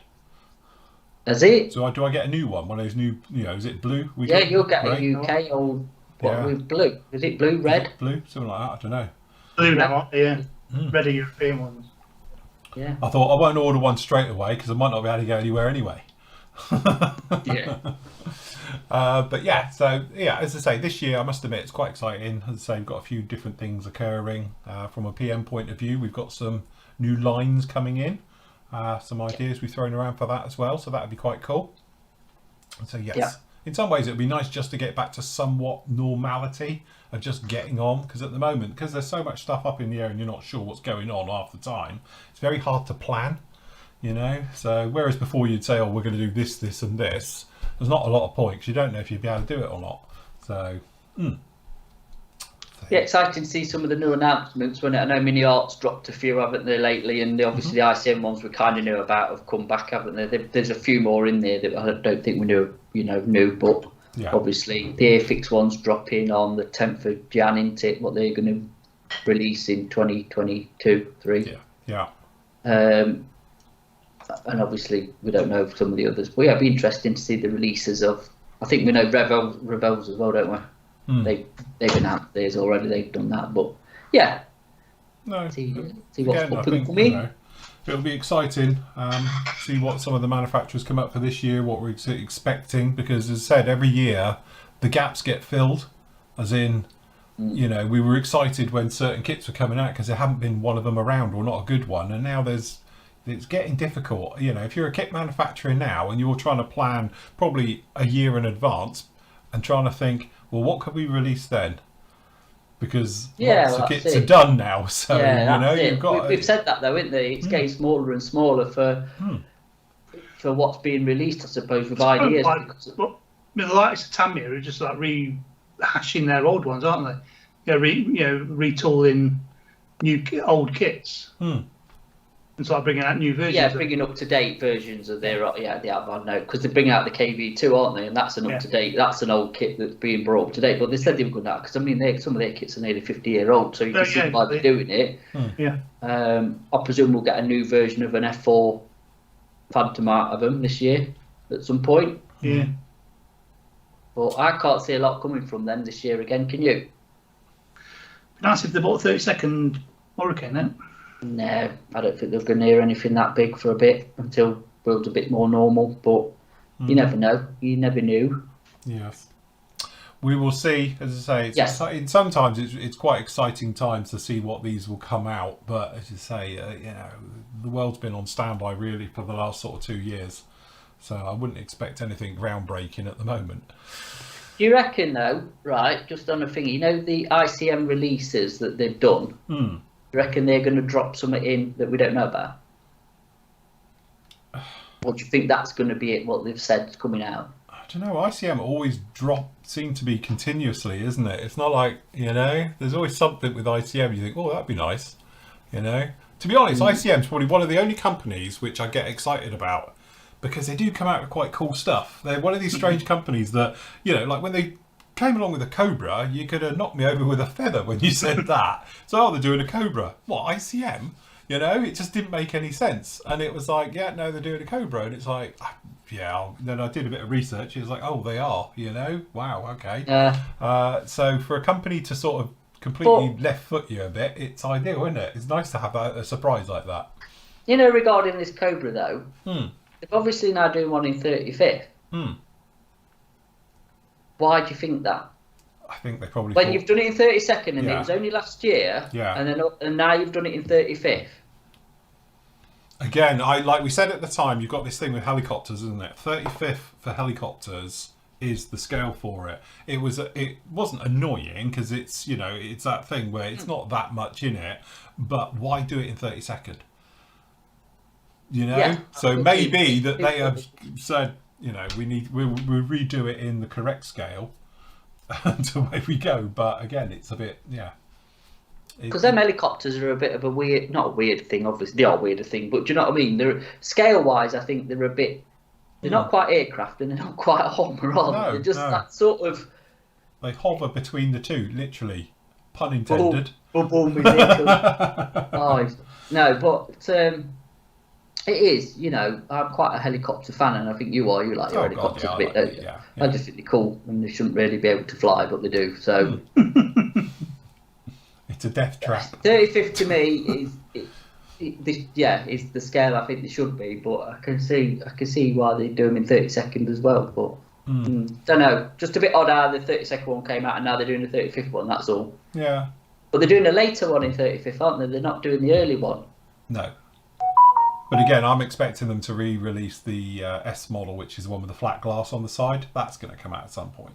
You know, and that'll sort of finish the family then. And the great thing about if they do the flat-sided ones, all the rest of it, you can do all the foreign ones.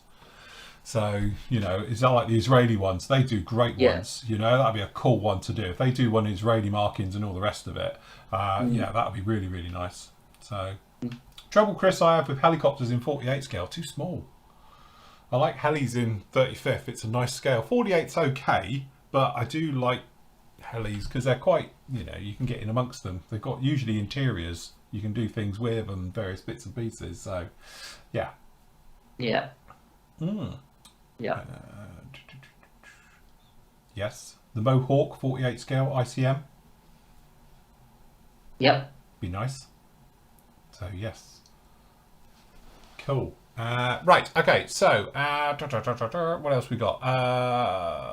Excited about the hobby, we did that one. Adam says, hi guys, first post on the forum. Sorry you're 8 days late, that's not you. What is the best way to rescribe circles and curved panel lines? Edit, I've just watched the rescribing video, there we go. But any ideas where to get the Hasegawa templates that scribing I use? Oh, the tri-tool thing. Tri-tool one, which is, I've had this forever.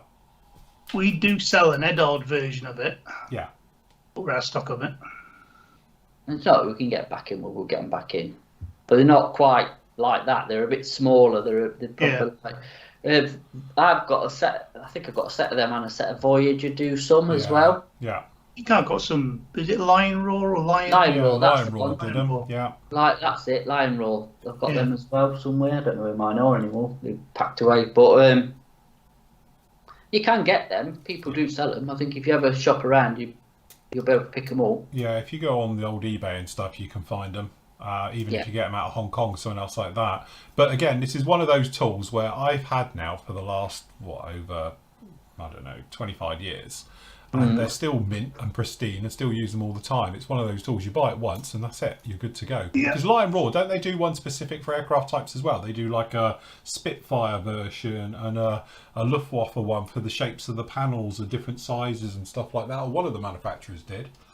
I just got some generic ones. I can't remember who it was now, but one of them actually did specific to aircraft types as well. So if you're, you know, somebody does Luftwaffe a lot, probably worth getting that one because you've got all the different sizes and shapes for them. Yeah. So, but yeah, it's called, what's it called? It's got a number. Is it the TP1 or TR1, whatever it's called? I think it's called the TP1. Something like that, which is this. What's that? There's a gal one. Yeah. Yeah, it's something like that. I'm pretty sure it's called the TP1 because they do 2 versions of it. I think I've only ever had that one, but yes. Also, if you look at scribing, because when I was doing this the other day, as you say, we did that on the live one as well. When I was messing around doing demoing for when we did the Glory Fest weekend, I think it was, wasn't it, or something? I did it, or the turkey shoot, one or the other. I was messing around showing. There's a little video on that one as well. Eric says, same as above, rescribing is definitely my least favourite, and especially on a tight curve. Hyphen and team, is CA the best glue to put, to put small pre-coloured bits together? He goes, I'm always iffy about using CA glue. 1, hold the volume like extra thin. Is a weld action. 2, can it be quite fragile to do it? Again, this is the thing. If you're using colour photo etch, if you bend it, the printed surface sometimes can crack and lift a little bit. So if you're doing harnesses, because I've done it before, you bend it and everything else. The biggest problem you've got with using super glues and CA glues with colour photo etch, if you've got it in the wrong place for whatever reason and you've overlapped it, it will pull the printed side clean off and just left with photo etch. So I always tend to use a PVA glue because you can manoeuvre it round, and then when you've got it roughly there, you can come along with a dab of just a wet cotton bud or something and just give it a light rub, just get rid of the excess PVA glue. So if you're not too sure about its positioning, then definitely use a PVA glue. So if it's one of those ones where perhaps you need to manoeuvre it around a little bit, harnesses and seat belts as well, sitting on another pre-printed one underneath, I wouldn't use super glue.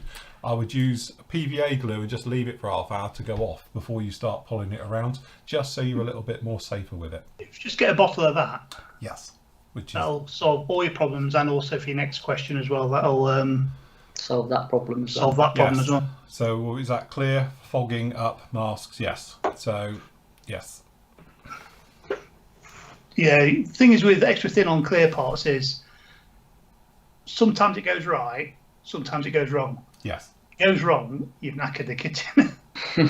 The big thing you've got as well is the gap between, if you're using it, say, on the front of an aircraft, so you've got, this is the body and like the instrument coaming here, and if you've got a nice big gap and there's a big amount in here, you can run extra thin all the way round your actual clear part, you have no problem. The trouble you got, if that gap is quite small, it can track up, and then you end up with maybe just like a fogged bit that shows through perhaps your mast area. So you need a little bit of meat between the clear part and your actual your surface. So you know, the barring that is actually on there, if it's got quite a deep bit, you can get away with it, but if it's low, sometimes what can happen is you look it down at the front of your cockpit and you can just see a little white fuzzy line, looks like mist, bit of steam in there, which I've called it before because I did it on a Harrier and it's got it in there, and I just said it's fogged up.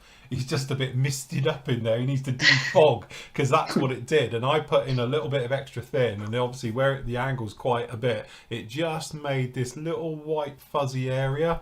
And it was like, because also it's welded down now, and it was just one of those, I came to it, finished the model, went to unmask it, and you're like, great, I've just fogged the canopy on the inside with it. But it's not like a super glue fogging where you can just scrape it out and get rid of it. That's in the plastic now. So like I always say, if it's got like a mil, no problem at all. Anything less than a mil, I wouldn't go near it. I'd use, like Andy showed, a little bit of crystal clear, because you're safe then. And also the great thing is, if you have got a problem like dust in there, something's wrong, you can just literally run a blade right the way round, peel it off, clean off the actual PVA glue, re-put it on, put it down, wipe it round, and you can fix any problem. So the worst thing, I mean, sometimes you touch on with your extra thin and it just like, say, it tracks up and then goes up onto something onto your clear part as well. Yeah. So like, then you're like, oh god, here we go. But the worst thing I've ever done was use kicker. Yeah. Let's talk about small parts. That's the lethal one. That turns everything white. Get rid of that.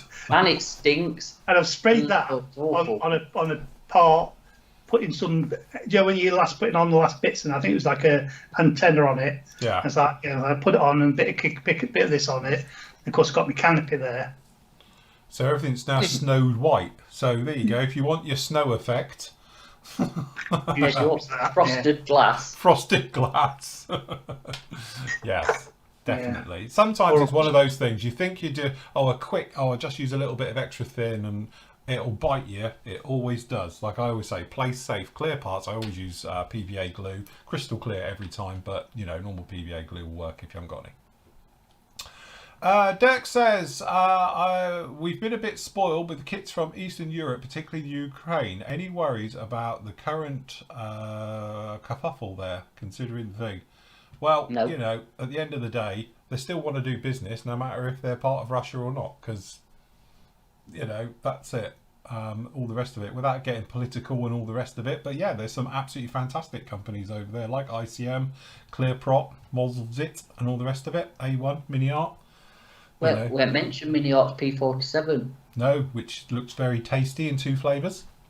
Thing is, it's a kerfuffle into it, and then it probably will never turn into anything. Let's face it, we have been here before all the time, so it's not like this is a new thing. It's always doing it. But, again, it's one of those ones where at the end of the day, it's still a business. I know obviously there's wars and various things that go off, but companies will still want to be doing business even if you're at war, isn't it? So, it's no different from a pandemic hitting and all the rest of it. So I should think it would still be operational even if it suddenly fell into Soviet hands. They're back. I don't know. Pass, but I don't know. I don't know enough about politics of that side of the world or Europe to know. So I'm not getting involved. Not saying a word. Yes. The Ukrainians like us anyway. I think hello to Ukrainians. If we promise they don't become part of NATO, I think they'll be all right. That's fine. That's what the Russians don't want. No. He says also about the fillet discussion yesterday. It was added for lateral stability, i.e. flying straight, because the increased fuel load made the aircraft slightly less stable. It was also added to the P-47D bubble tops, but the later Block 30 models, that is also in the DCS version. I don't know. The only thing in DCS I haven't got actually is the P-47. But yes, there you go. So, fine. Because wasn't it in the P version as well? Because the Pacific version, called the P version, that had the straight. We're talking about the bit that goes from the tail, and it has a sort of a bit that sticks out. They put it on Mustangs as well, wouldn't it? If I remember rightly, wasn't it the P51s they did it to as well? Had a longer straight on them. Was any looking into what we were talking about the other night, where I realised why the F-47 and the F-51s became Fs? Right. Air Force and Army. It's when the Army split up the split the two. Ah, right. They become Air Force. When they were Air Force, then they were Fs for fighter. That's why, fighters, yeah. Oh, that's because the Air Force want to be known as fighter jocks with scarves and all the rest of it. Move away from everyone else. Jeremy says, hi Film Team, just wanted to thank you all for all the great shows, including all the super helpful advice, hints, tips and general entertainment. Looking forward to seeing what next year brings. Merry Christmas, Happy New Year to you, yours, PM family too. Cheers, Jerry. Thank you. Thank you, Jerry. Very much. Thank you. Jerry's only up the road from me in Exeter. Chuck says, hello to everyone. Have we tried? Yes, we have. Where is it? Here it is. Tamiya's Mark Fit. Merry Christmas all. Yeah, I used it on the Spitfire, and it worked very, very well. It's halfway between, I would say. It's got a little bit more bite than Micro Soul and Set and all the rest of it, but it's not as bitey as the old Hyper Soul. The old Ajima stuff, because that stuff's lethal. So, but it's really good. Again, it's what I call a slow setter, as in you put it on, doesn't look like it's done much. It doesn't wrinkle up and go horrible straight away, but actually you come down the next day and everything's down. All the rivets are through. You can see all the details, and actually it turned out really nice. So, yes. Just a shame we can't get it though, isn't it? Yeah, I know, it's one of those can't get, unfortunately. Look what you could have. Yeah. But he can get it because obviously he's in Oregon. Yeah. So yeah, But no, really, yeah, actually, I quite liked it. It's one of those, when you first put it on, you think it's not doing anything because it's not wrinkling up and it's really, just slow. And you're thinking, well, it's not that good. But actually, you come down a couple of hours later, if you haven't been looking at it, and you think, oh, now it's working really well. Because 2 coats of that, and it nailed down those Revell decals, no problem at all. So, yes. David says, another question from Oregon team. Please take it in turns to tell us how you all got started in the hobby. And how old were you when you started? Who inspired you to start up, etc.? I think me, because it's what you did in the 70s. You built model planes and kits because there was not a lot else in life, generally. So yeah, that was basically that one. My brother did it as a kid. Remember him doing it. He's 5 years older than me, and I was never allowed to see it, touch it, or have anything to do with it. So I sort of was self-taught at that point. So I did it after him and used a lot of his cast-off stuff. So yeah, that was how I got started in the early days. You? My dad used to build quite a lot, and so through him building them, I suppose, got me into it. And say when I was in my, how old? God, don't know. I'd say 10 years old. Somewhere around that age. I can't really remember. I can remember buying a Tamiya A10 at one time. Would it have been a Tamiya A10? Yeah, that's been out for years. That's been out since the 70s. Been out a long time. Yeah. Buying one of those at one time, and I must have been about 10 years old, say, when my dad building them. He used to build all sorts, and still does occasionally build the odd aircraft. He wants to build. He's trying to build all the ones that he's ever flown in, or ever flown. Well, not flown in, but flown. So. Matt? A couple of them. Probably about 6 or 7. So my dad used to build for me, and then I met one of our forum members, Bryn. Me and him have been friends since God knows when, and he's well into his aircraft and stuff. And then, usual going to the paper shop, buying a Matchbox kit or whatever, chucking it together in an hour and all that sort of thing. I remember his older brother had a 32nd Tomcat. 32nd Tomcat, and I can remember a Sunderland because his middle brother used to do it as well, but he's a bit older than us. So I remember that, and then I don't know. Used to go to air shows a lot. Used to go to Finningley up here and Milden Hall, and there's always Hannants was there if I remember rightly, especially at Milden Hall and stuff. We used to get kits from them, and there was a few of the old school model shops that are no longer there, and but started off probably with Matchbox kits, I think, with my dad building them, and then the Airfix little armour, the armour and the Matchbox kits with the little dioramas as well. I did like those of them, tons of them. So yeah, I think that's how it started for me. Mine, I sort of came slightly back to it again. I think I've told people this story before, but my parents used to go away from weeks on end with business trips, so I used to be farmed off to the grandparents. So to keep me quiet, they would buy me a kit in some disbelief that it would take me 2 weeks to put it together. So obviously by the time I got it together the same day they left, and then drove me grandparents mad for the next 2 weeks. So they used to buy me quite big, as you say, it was just a con to keep me quiet, but quite big, probably well beyond my capabilities and all the rest of it. I remember doing the big Peacemaker, that 72nd one, because that'll take me forever, clearly.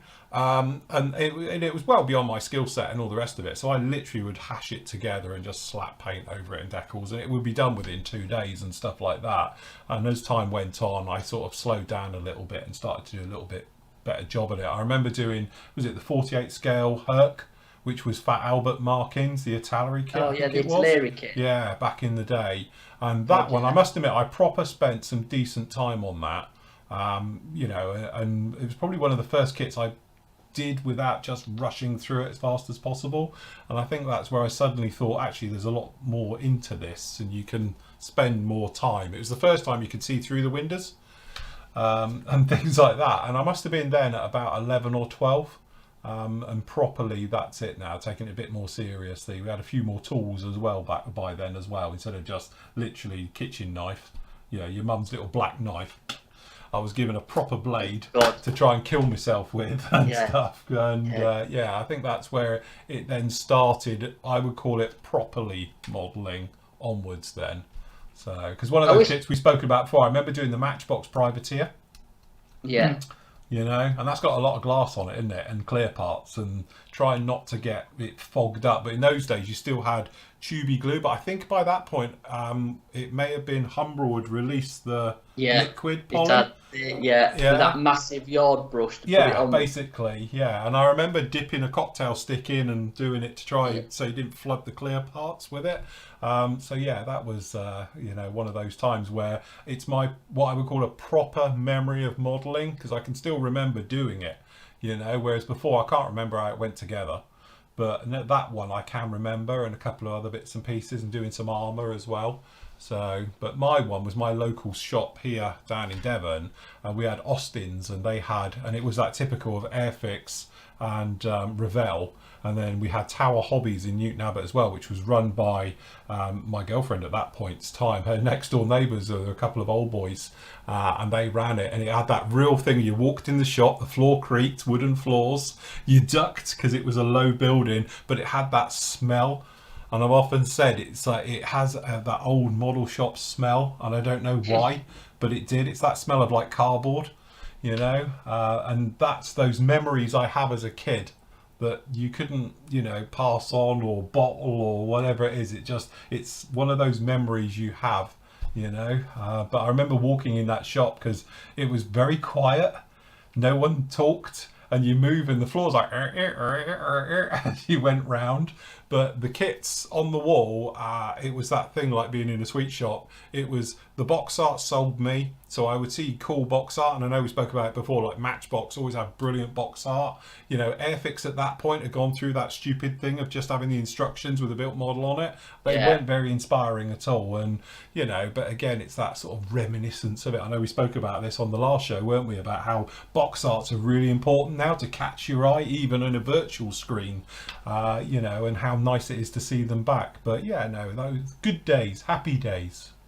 I got back into it when a friend of mine lived in Germany, so I started doing a lot more than I used to talk to him a lot, and he got me back into it, and that's when I got into all the Dragon kits, because we're in Nottingham at the time. We had some really good model shops with BTs, GDs, Skills would have been still there. Models they weren't around then, was it? But GDs was always a proper model shop, as you call it, and then obviously going to BTs as well, because BTs and Skills, or anybody who knows Nottingham, right near the ABC cinemas, they were across the road. So that was mine and Bryn's Saturday morning up early on the bus, straight into Nottingham town centre, jump off outside as well, because the bus was outside, and then go into BTs and Skills.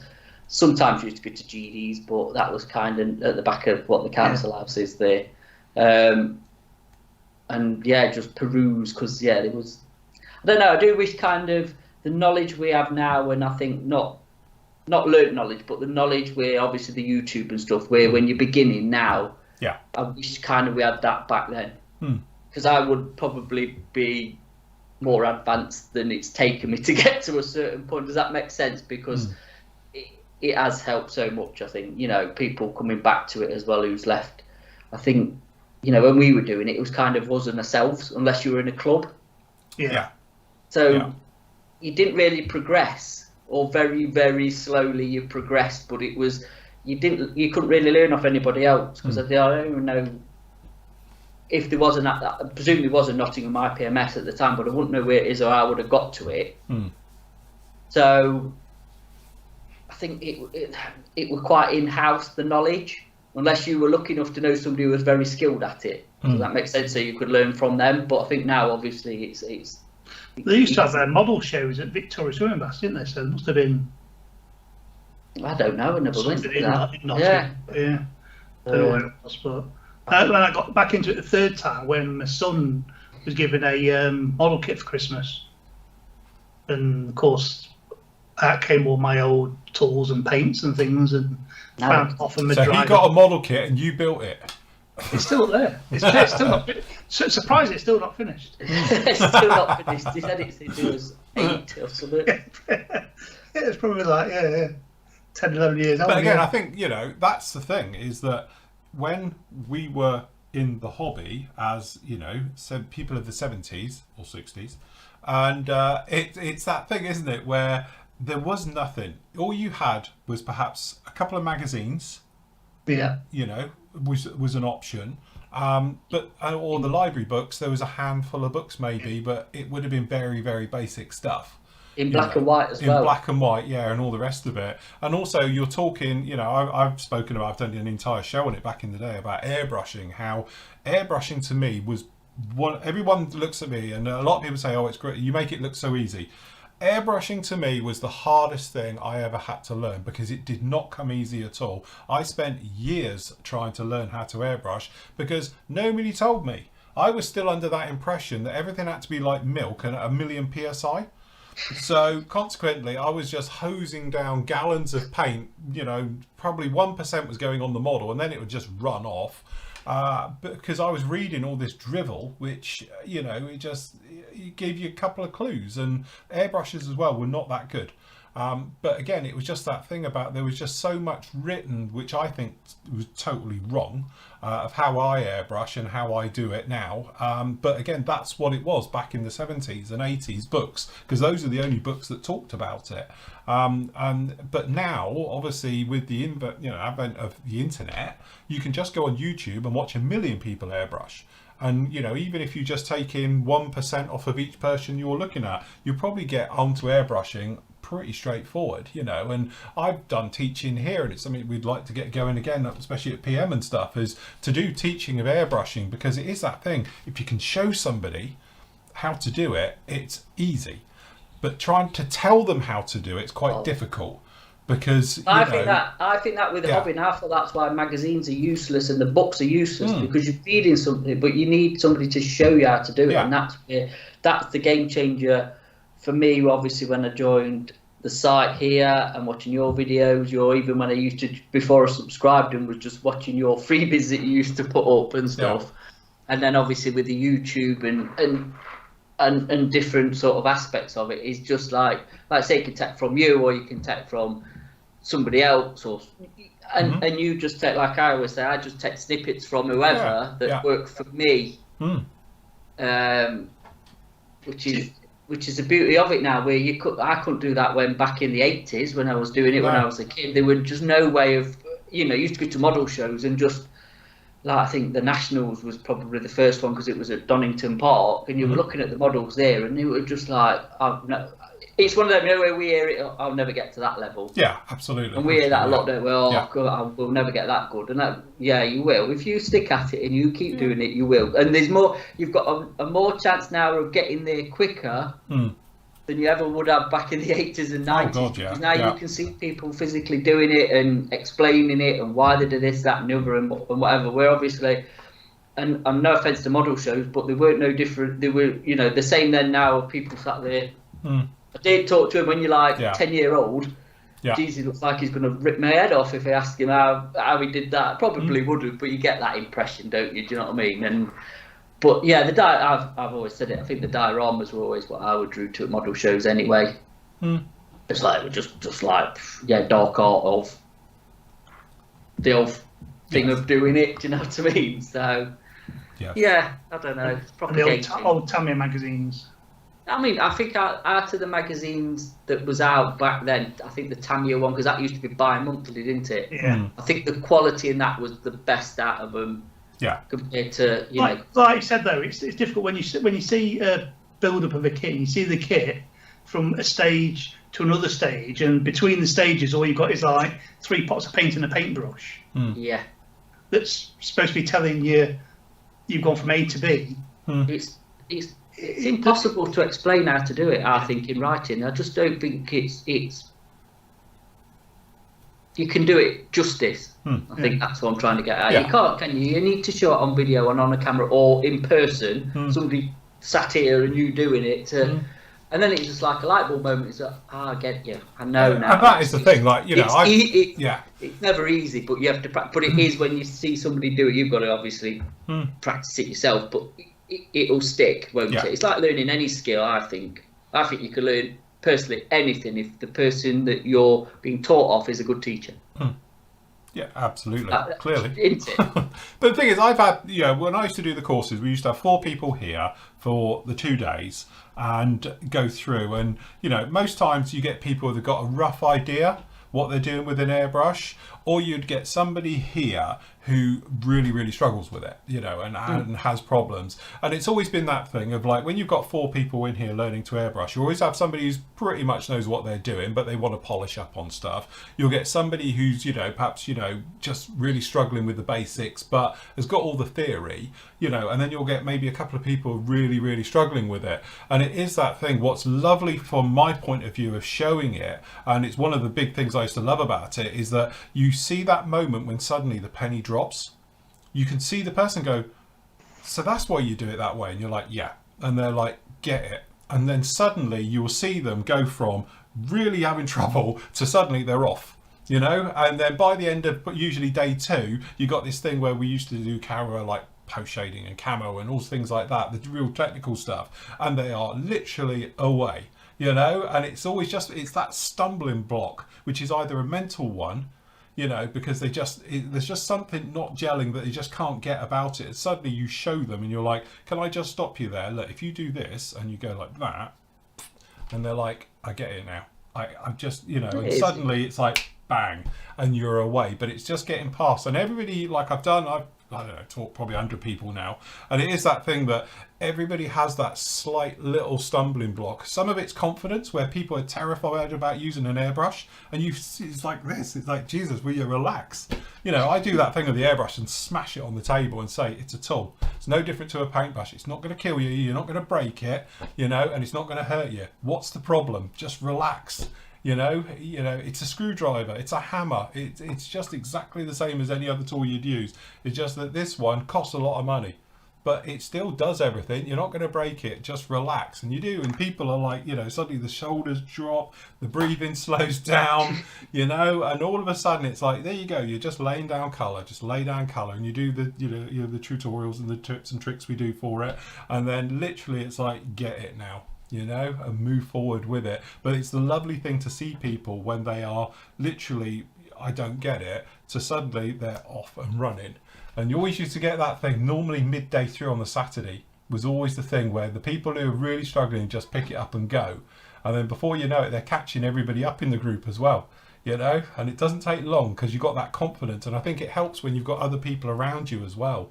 And that's when I've often said, I don't know why other groups, like at model clubs and that, don't do teaching as well there, because if you've got somebody there who can point you in the right direction and just take you and say, look, if you just move a little bit away, you know, a little bit closer, turn your air pressure down. It's just those little things, just to hear it. As say, we talk about sound of an airbrush, what it sounds like as well. You know, you can hear it and it's like, I get it now, I can hear it crackling. So what are you going to do? You're right, got it, bang, you know. And it's really nice to see that sort of light bulb moment come along, and people then can get going with it. But that's the same as well for rescribing, you know, re-riveting as well, and for all the little, you know, the things in what we do as a hobby as well. Sometimes it's just seeing it and putting it into practice as well. But you say, if you can get somebody near you who's looking over your shoulder and says, you might just want to do it like this, you know, try it this way, you know, sometimes it's all it takes. I think the one thing I've learned over the past probably 2 or 3 years is paint wise is layering. Yeah. Is the layering of as in the weathering and the painting and giving it the texture and stuff, and obviously that's from watching somebody on YouTube as well. It, like that was a light bulb moment for me. It's just like, yeah, it just makes sense. But I can see it now as well, you know, even doing the figures, because that's layering. It's shadows, light, and trying to understand stuff like that, which is the arty side of stuff, isn't it? But it works for everything in the hobby. So yeah. And again, it's funny you say about that, because, you know, I believe it or not, I do try and put some forethought into when I do the tutorials. So that's one of the things I spoke about with this one, when we've been going through all of this down in here and doing the videos, which are all up now. If you haven't seen them, they're all here. And the way I've described it now, instead of just trying to overcomplicate it, I've described it as layers. So I talk about, and to be honest, this is what these stills are here. This is layer 1, so that's just painted and it's got the decals on it. There's nothing else on that. So again, that's your layer 1. And then we talk about layer 2. So on this one, we've added a little bit of post shading to it. So all we've done is sort of lighten the grey a little bit. We've added a little bit of yellow into the green just to bring it off. And you can see it down there. It starts to break it up. Then we talk about obviously putting on a wash onto it. So the wash adds a layer of the depth. So what you've done is layer 1 is just your paint layer. Layer 2, by lightening it slightly, you've caused another layer. What you've done now with the wash is cause a shadow, a dark shadow into all the recesses. So that's the next layer. And then the next layer over that was with the oils. So now we've used oils to blend between the dark shadows, inside the panel lines and to the actual post shading. So you've got that gradient now that's going through. So that's another layer. And then obviously we go through again by blending and with using an oil filter over the top of it. So then that adds another layer. So what you've actually got now is 5 layers onto it, which is what is weathering. You've just caused that depth. So when you look at it, the model's got that sort of depth to it now. So instead of it looking like in picture 1, there's no depth in that paintwork at all. It's just solid. But then hopefully by the time you get to the final one, you've got all those layers which give you a 3-dimensional look to your model now. So instead of it just looking flat, you've got some depth into it. And I just did that 5 simple steps to give you weathered look. Yeah, but that's not thinking you, but that's something you didn't do that not that long ago, is it? No, you didn't not get to in that way. No. Did you? Of actually, because it was like your wash, a bit of this, and now you've gone on with oils, and there's a lot more to it than even you did 5 years ago. Would you say? Yeah, definitely. Yeah, say 5 years, fair or less? Yeah, 5 years. Know. Yeah. So we're all evolving. We're all learning and doing different stuff, aren't we? So, but I think that to be honest, if when you look at it, that's I think a really good pictures that I did of just showing you sort of the evolving of how it comes through with each layer, and it was where I did it with oils going on there, and then obviously we put a filter over the top of this one to sort of bring it right the way through, just to give that depth right the way through until finished up and it was all done. But what I tried to do is keep them somewhat separate, and that's what these videos all are. They're all free to watch in here. So of just talking through. So this one was about post shading to give that depth in there. And then obviously we used about the panel line wash. So obviously it's my wash onto it because it's a more straightforward way of doing it, but to add the grime into it. And then obviously we're coming in with the oils. So we did all the oils post. So, as in going around, brushing them around. And then obviously we did down in here using it as a filter. So literally for staining and just sort of blotching this into it.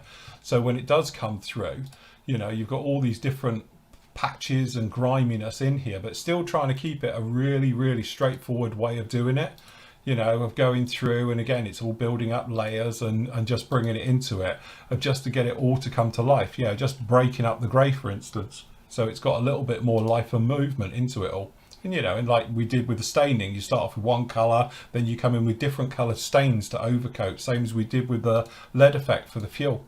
But again, when you see it go through from one to the other, it's like, proper night and day. But it's not that much of a stretch to try and do it, if you know what I mean. It's one of those ones where it's like, if you're following it along, bang, bang, bang, it's actually quite straightforward. Practice around with it, admittedly, but when you're doing it with oils with a brush, that's a lot easier to do that than it is to post shade with an airbrush dirt lines, because if you get it wrong, you got to sand it off. But with oil, you just give it a wipe with some thinners and go again. So that's the nice thing with it as well. It's a safe way of doing it. I tried to show a safe way of weathering without anywhere where you could get tripped up, because at any point you just wipe it off and go again. So, considering David Chandler's question was 1.5 lines long, I was going to say, comprehensively. can I have a commercial break? I'm knackered. Yes. We've done 2 hours. I was trying to think. It was a question we were actually answering there. That's flown. It has. There you go. You see, that's good when we go off on a rant or a tangent or a story. Okay, Tim says, hello team, Merry Christmas to you all. I'm just about to embark on the Airfix 72nd scale Canberra PR9. I want to do hemp over light grey scheme. As this is how I remember seeing it at IAT. Was that like the old free app? Or the International Aids too? In 91 at Fairford. My question is, what paints to use for these colours? I've got mostly Tamiya acrylics and was wondering, do they do any of the close hemp? No. Who does hemp? Mr. Colour do hemp. Or Mr. Colour, yeah. Do AK Real Colours do a hemp these days? I think Real Colours do a sort of a hemp, don't they? I'm sure they do something similar. I was going to say, I've got hemp over there as Mr. Colour because I've still got, as you say, my Nimrod down there and it needs it. I think you do one as well. Attacker do a colour in there. If you look in their set, there's a Canberra on one of their sets, a Modern Air Force 2, 3, whichever one. And that's the hemp coloured Canberra on that, and there's a colour, but they don't call it hemp. It's something else, but it's very similar, and you can go out. But Tamiya, you'd have to mix yourself something that I wouldn't have no idea what to put. Well, not what would, but you know what I mean. It takes some experimenting.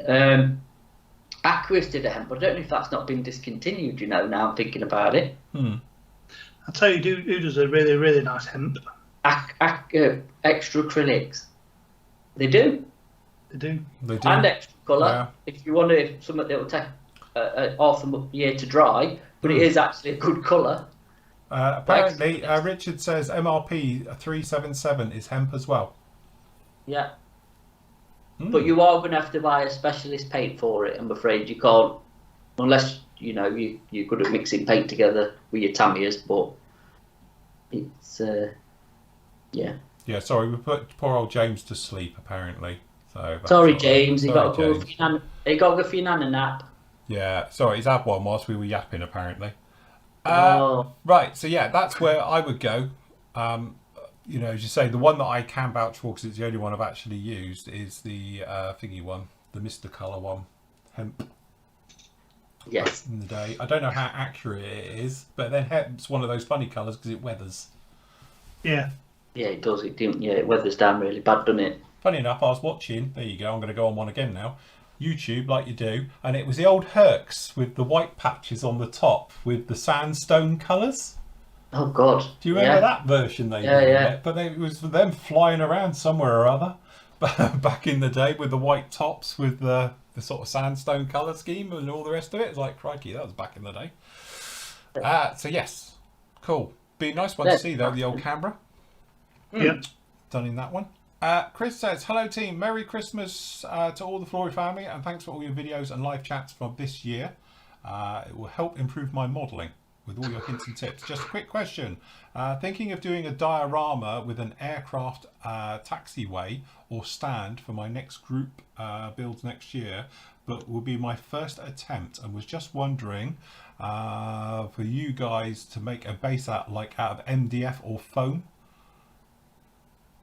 Using the AK diorama concrete paste. Have we done it before? Any suggestions? I've made bases, obviously. You just spread it on with a spatula. Yeah. And let it dry. You can sand it as well.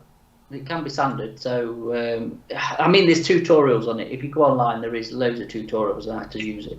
If you're doing it on MDF, you're better off. White glue. Yeah. Put something on your MDF first. Yeah, you'll need to seal it because it will suck everything out of it. It'll warp. Yeah. And you might get some realistic cracks in it. The other one as well you can do, if you're doing like an asphalt effect, because we did it before. Do you remember we bought that can of spray? It's like gluey grit in a spray can. Yeah. Yeah. So that worked quite well. Yeah, I know what you mean. Yeah. I used it on the I haven't got it anymore. It went away. Is the Typhoon base, and you spray it. It's like glue, and you spray it, but it's got like grit and sand, but it looks like tarmac. So you can use it for that as well. So that's quite a cool one. An old thing was using wet and dry. Yeah, 1200 grit sandpaper, wouldn't it? Put it down and then paint the lines on it and all the rest of it. Yeah. I think you know the AK sort of products. I think they are kind of meant for foam. You know, the hard, proper dense foam for that to spread it on, and because it does kind of naturally, because it's a mixture of glue and obviously some sort of texture in it and paint, obviously pigment, as you smell, because it smells very like emulsion. Yes. But when it dries, honestly, it's rock hard and it don't take long to dry. It's quite a decent product, but I'm not saying you could probably make your own as well. I don't think it's probably that much of a stretch to be able to do an own brew of it if you wanted to. But again, doing like dispersal sites, it depends also which ones you're doing. If you're doing like a Russian one, they tend to do those hexagon blocks and stuff. And I have seen people where they've literally drawn them, you know, and then they go round and then detail paint in like the cracks and the, you know, they use that like bitumen, don't they, as glue between joins and stuff like that. And then obviously you can put a little bit of weathering with grass tufts and those types of things as well for that type of thing. So if you wanted to do an oldie worldy type effect, you know, of you know, a crumbling dispersal one, isn't it? You could do that type of thing as well. So I was going to say, when it's gone off, you can scribe it and chip it. With, you know, needle or a scriber would scribe it. Yeah. Just make you whatever. Yeah. Pretty versatile, but Cool. Nice stuff. But yeah, it's one of those ones where it's a diorama, so you can make it your own. So you could be as creative as you like. So if you wanted to, so say sandpaper is a great one if you just want like something that looks like tarmac, and then you could put the lines all in and your taxiway markings and chop markings, put stains underneath it as well, and that sort of shadow effect that they have to give it a real three-dimensional look. But again, if you wanted to go for something that's a bit more oldie worldy, crumbling down and things like that, and grass and tufts and mud, you know, that's part of what dioramas is, having fun, isn't it? Your imagination. You're either going to do it off a photo or let your imagination run riot on it, isn't it? And add all the gorgeous details to it and then get your plane on. Yep. Absolutely. Cool dude. Okay. Peter says, evening gents. Merry Crimbo to you and yours. I've heard a whisper of a new 48 scale Jaguar. Any ideas? Pretty sure a Buccaneer will be around as well. Well, Rebel did a 1/24th Jaguar. Matt built it last year. Well, this year. Yeah, it's behind me in the cabinet there, look. 1/48th one might be a bit small. Yes. Yeah, a bit tiddly that. No idea. No. Pass. Paris. If you know something, fill us in, because we don't. If you know of anything going along those lines, we'd love to know more. Yep. So, yes. There's nothing. We will see. We'll see what people bring out. Okay, Daniel says, Merry Christmas to everyone. Hope you have a great holiday period. I have a question regarding Vallejo Surface Primer. I like it, but unless thoroughly clean out my airbrush afterwards, I spend a time fiddling with the airbrush, then airbrushing. Any tips of a way of staying clear, or just stay clear of it? I love the way that it goes down, but not the way it dries and clogs everything up. Dan. Again, polyurethane, isn't it? That's the thing. It's latex. Plastic, isn't it? Yeah, it's basically like a latex that you're putting through your airbrush. And the trouble you've got is that when it dries and gums up, because it's like a rubber, it's a sod to get out. You know, you've got to properly strip down your airbrush. You need to clean out your nozzle. You know, the only advice I would use for using it is to make sure it doesn't dry out in your airbrush at all. Because if it dries in there, you're in a world of pain. But when you're flushing it out, proper flush it out. So, you know, but the trouble you've got is even lacquer's going through it. If it's starting to go off, lacquers won't touch it now. You know, we spoke about this before. Vallejo Surface Primer, because it's like a polyurethane, the urethane part of it is the best bit because it smooths everything out. It gives a really nice finish. Downside to it is if you ever need to, you know, sort of work with it, you need to let it totally dry, which could take a week, because as soon as you start sanding it and that, it has a habit of rolling up because it's peeling because of that nice surface. The way it gets that is you're using polyurethane, as well as if it dries inside your airbrush, it's a nightmare to get out because stuff won't touch it once it starts to dry. So you need to clean out your airbrush thoroughly when it's wet. It's like spraying thin version of that through your airbrush, isn't it? Yeah. Once it's dried, it's basically turned into that, and it's stringy, and it's horrible. I wonder if it makes for a good masking for windows. but you have to get it before it dries properly, peel it off. Yeah, but don't forget, if you go back to some, like when I used to do the old trick with Model Air, spray the windows, and then I used to just scrape clean them with a sharpened cocktail stick. Yeah. And you could just scratch it off like a scratch card. And it was great for it because it used to work really, really well. But as I say, that is the downside to it. It's always got that sort of rubbery side to it. But like we've often said, it's great when you don't need to touch it. It's a really good product. It works fantastically well. All the sort of primers and stuff like that with polyurethane in. But if you need to sand it, if you need to do anything with it afterwards, again, if you mask over it and it peels, it tends to tear and go with it because of what it is as well. It likes to hold on to itself. So my tip would be make sure you clean out your airbrush to start with an acrylic airbrush cleaner. Go straight into it, off your airbrush, and then stick a lacquer behind it just to blow it right the way out and clean out your airbrush. Don't know. Any other tips, gang? No, just let it dry. If you're going to use it, just let it dry because I think, like I say, it is a good primer when it's fully cured. It's just the curing time's slow. So if you're a slow modeler, it's fine. But if you're not, that is not. I won't recommend it. No. Yeah. Arthur says, hello and Merry Christmas to all you and your loved ones. What is the best acrylic paint for bare metal finished aircraft? I mostly use Tamiya, but open to others. Acrylic wise, I would have to say the Vallejo. Yeah. Metal colours. If I can get hold of it. Down behind here. Which of these ones? Not the best way for light. Hold on. Have an overhead. Yes. That's the best one as an acrylic, I would say anyway. Other options as well, which are quite good, we were talking about the other day, is the Games Workshop ones. What are they called? Mithril Silver, Chainmail, bolts.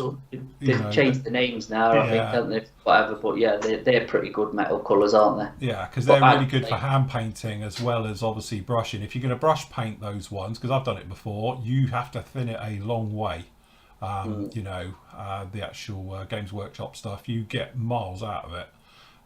But yeah, these ones are really good. These are airbrush ready to go. Shake it in your airbrush and away you go. But again, let these dry. These take a while to dry out. I know people had trouble with these back in the day. One of the troubles I think people have is not letting them fully cure. So yes, but they're good. Available from all good peer model stores. Yes. Allegedly other stores carry them, but I wouldn't recommend it. We've got full ranging as well at last because it took ages after I ordered it. Yeah, they've got them all in. God, it just took forever to get the whole lot. So that's good. Cool. It's about a year in the making. Okay, our last question is from Dino. He says, Bang goes the theory about manufacturers moving to smaller scales with a plethora of new 1/16 scale armour kits. Plethora? What, two? Well, that's from one manufacturer. Two Stugs and a Panzer III. Going to say.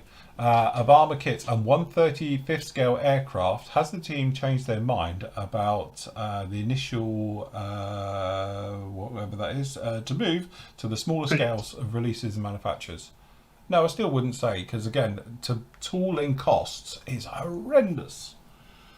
I'll be honest with you, I didn't realise how much tooling, and I won't go into it, but somebody gave me a bit of information a few weeks ago about how much it costs to tool for a kit, right? And that was for a kit sort of about this size. So if you allow for the sprues of it, it's probably around about the same, the way it breaks down. Can you imagine the cost out of this chunk of very nice steel, or whatever they're using, high carbon count steel, so it's nice and sharp and all the rest of it?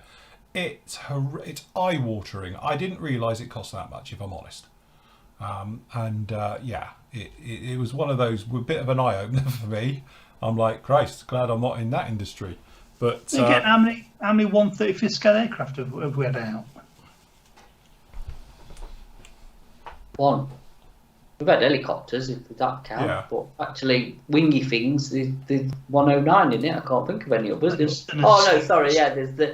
the Storch from the old Trimaster or Trimaster kit, and then Bronco do a Horsa glider and that Piper Grasshopper. Is it a Grasshopper? And there's a Stuka on the way from Border, isn't there? Stukas, isn't there? We were just saying, I don't know if it will take off or not. I don't know if Border will carry on after the Stuka doing any more. It's all for sales, isn't it, really? Plethora makes it sound like we've had a lot. Yeah, it sounds like I don't think there is a lot. Perhaps I don't know. Perhaps he knows something we don't. Perhaps he knows that some of us that's coming out in the scale, but I don't think there's a massive amount in 35th at all. But I think you've got that thing though, isn't it, where you've got, you know, scales of kits and everything else. You've got to think about the ones that sell the most, because 1/16 scale, you're limiting your market for armor, because one, the cost goes up of the actual kit at the end of the day, and then obviously you've got the thing about how many people can display kits that big, and you know that has to be something from marketing point of view they take into account when they're doing these things.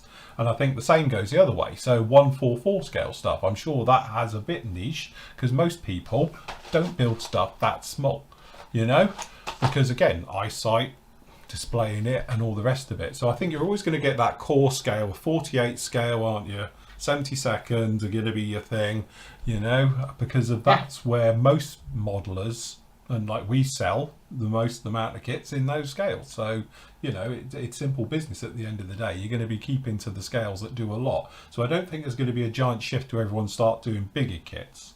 You know, personally, bigger kits, like I explained the other day, is one, my eyesight isn't quite as it used to be, so I'm in glasses and magnifiers all the time now. And also from showing it from a camera point of view, doing bigger stuff is easier because your head's not in the way. Is it, Matt?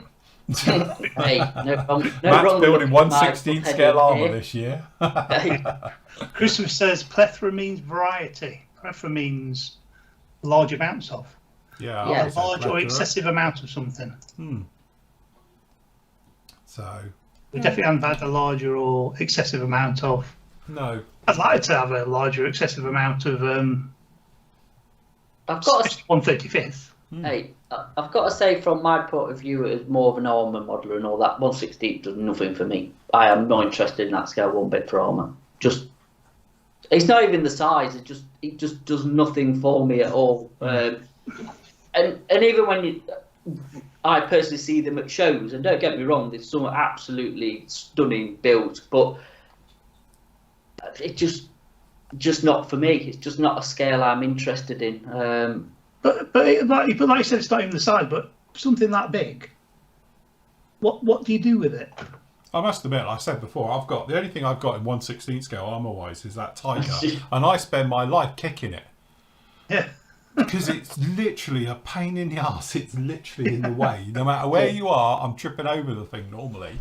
It's now up on a shelf to keep it out the way, but it takes up a lot of room as well. I'm not commenting on, like, obviously, if I do get around to building this Freylon, that's massive.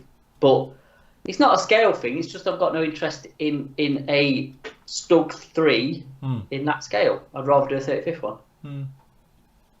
Because I'm more thinking of the bigger picture for me of am I going to put it on a base? Am I going to need any figures?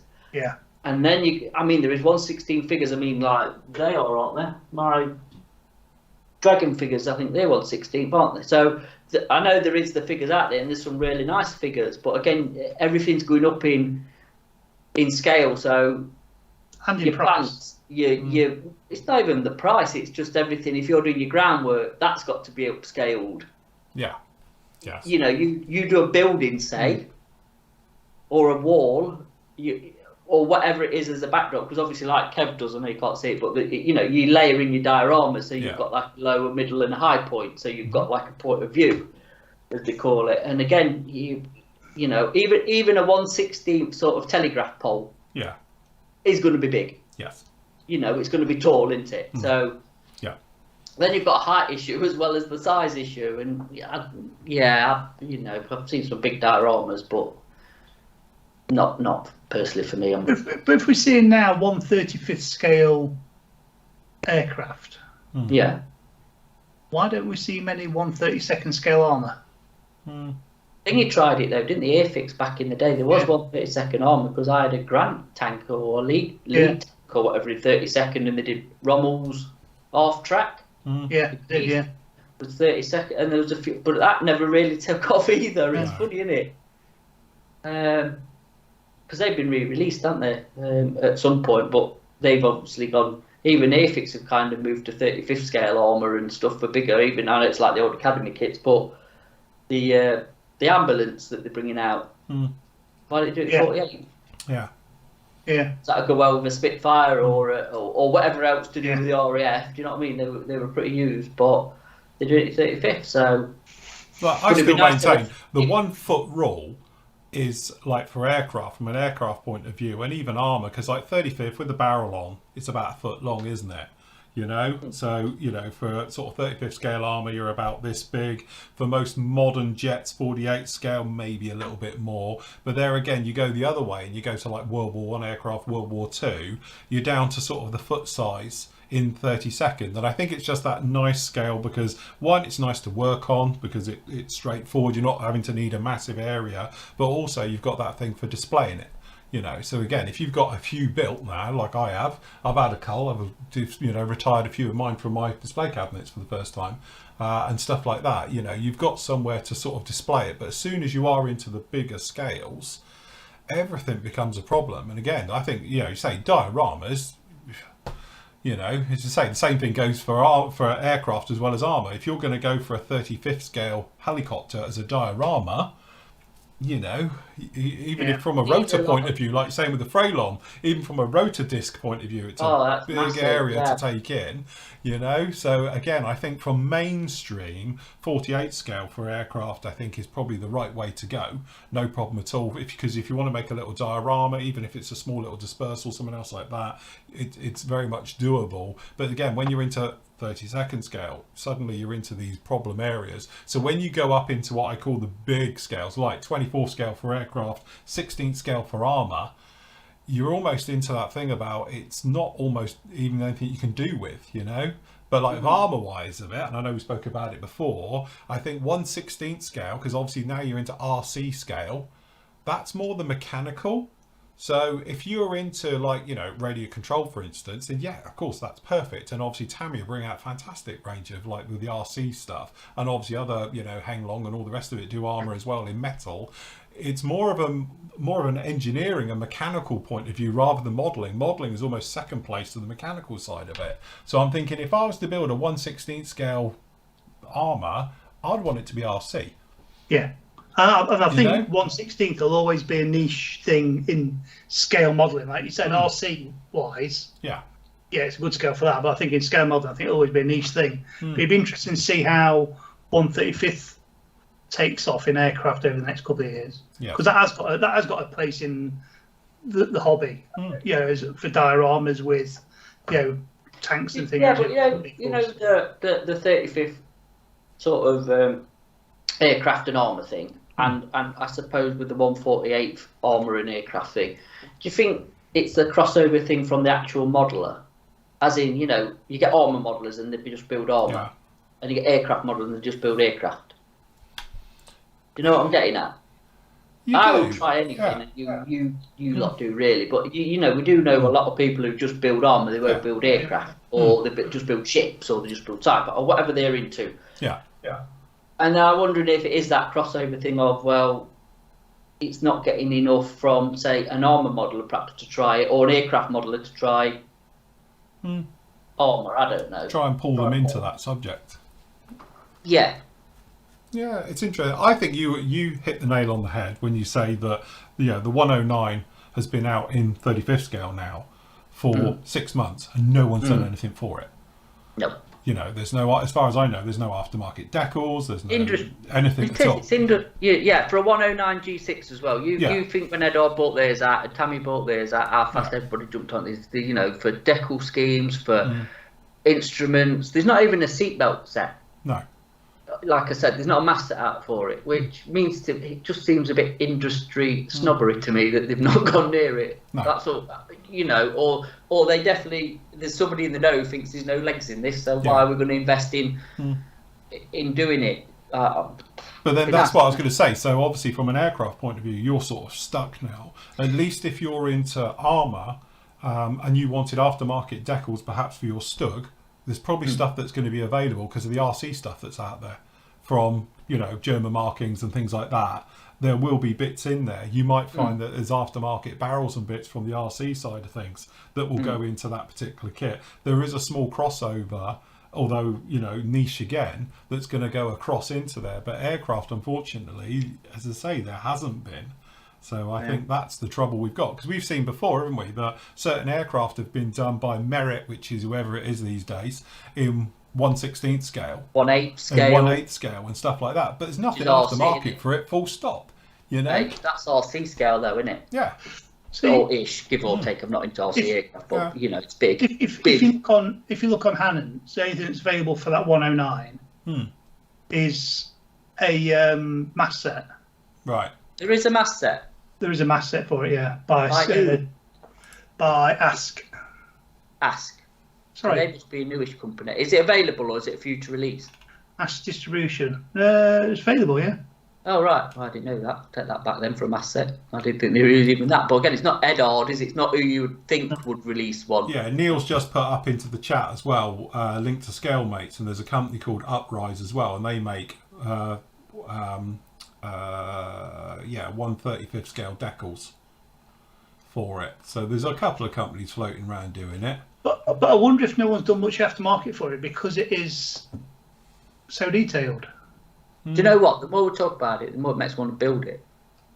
Yeah. Just because it's one of them, like, yeah, just because that's me.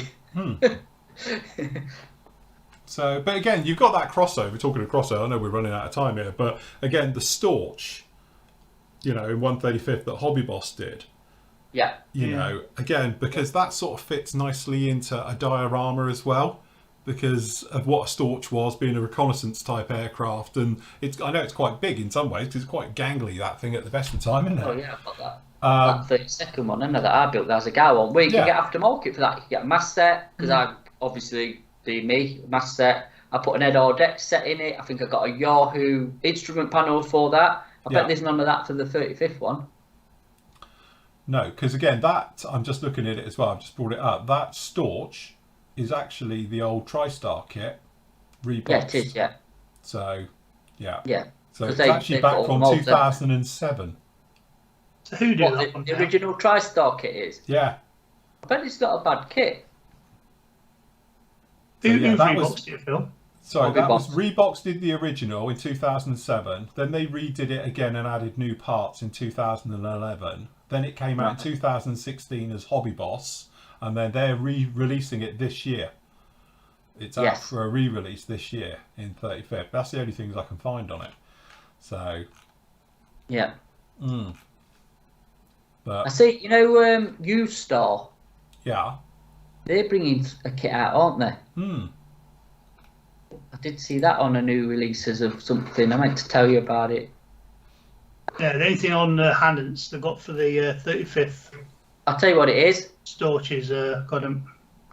You know that U-Star kit is a 1/48 Tiger, and look at the box art on it. And who does it remind you of?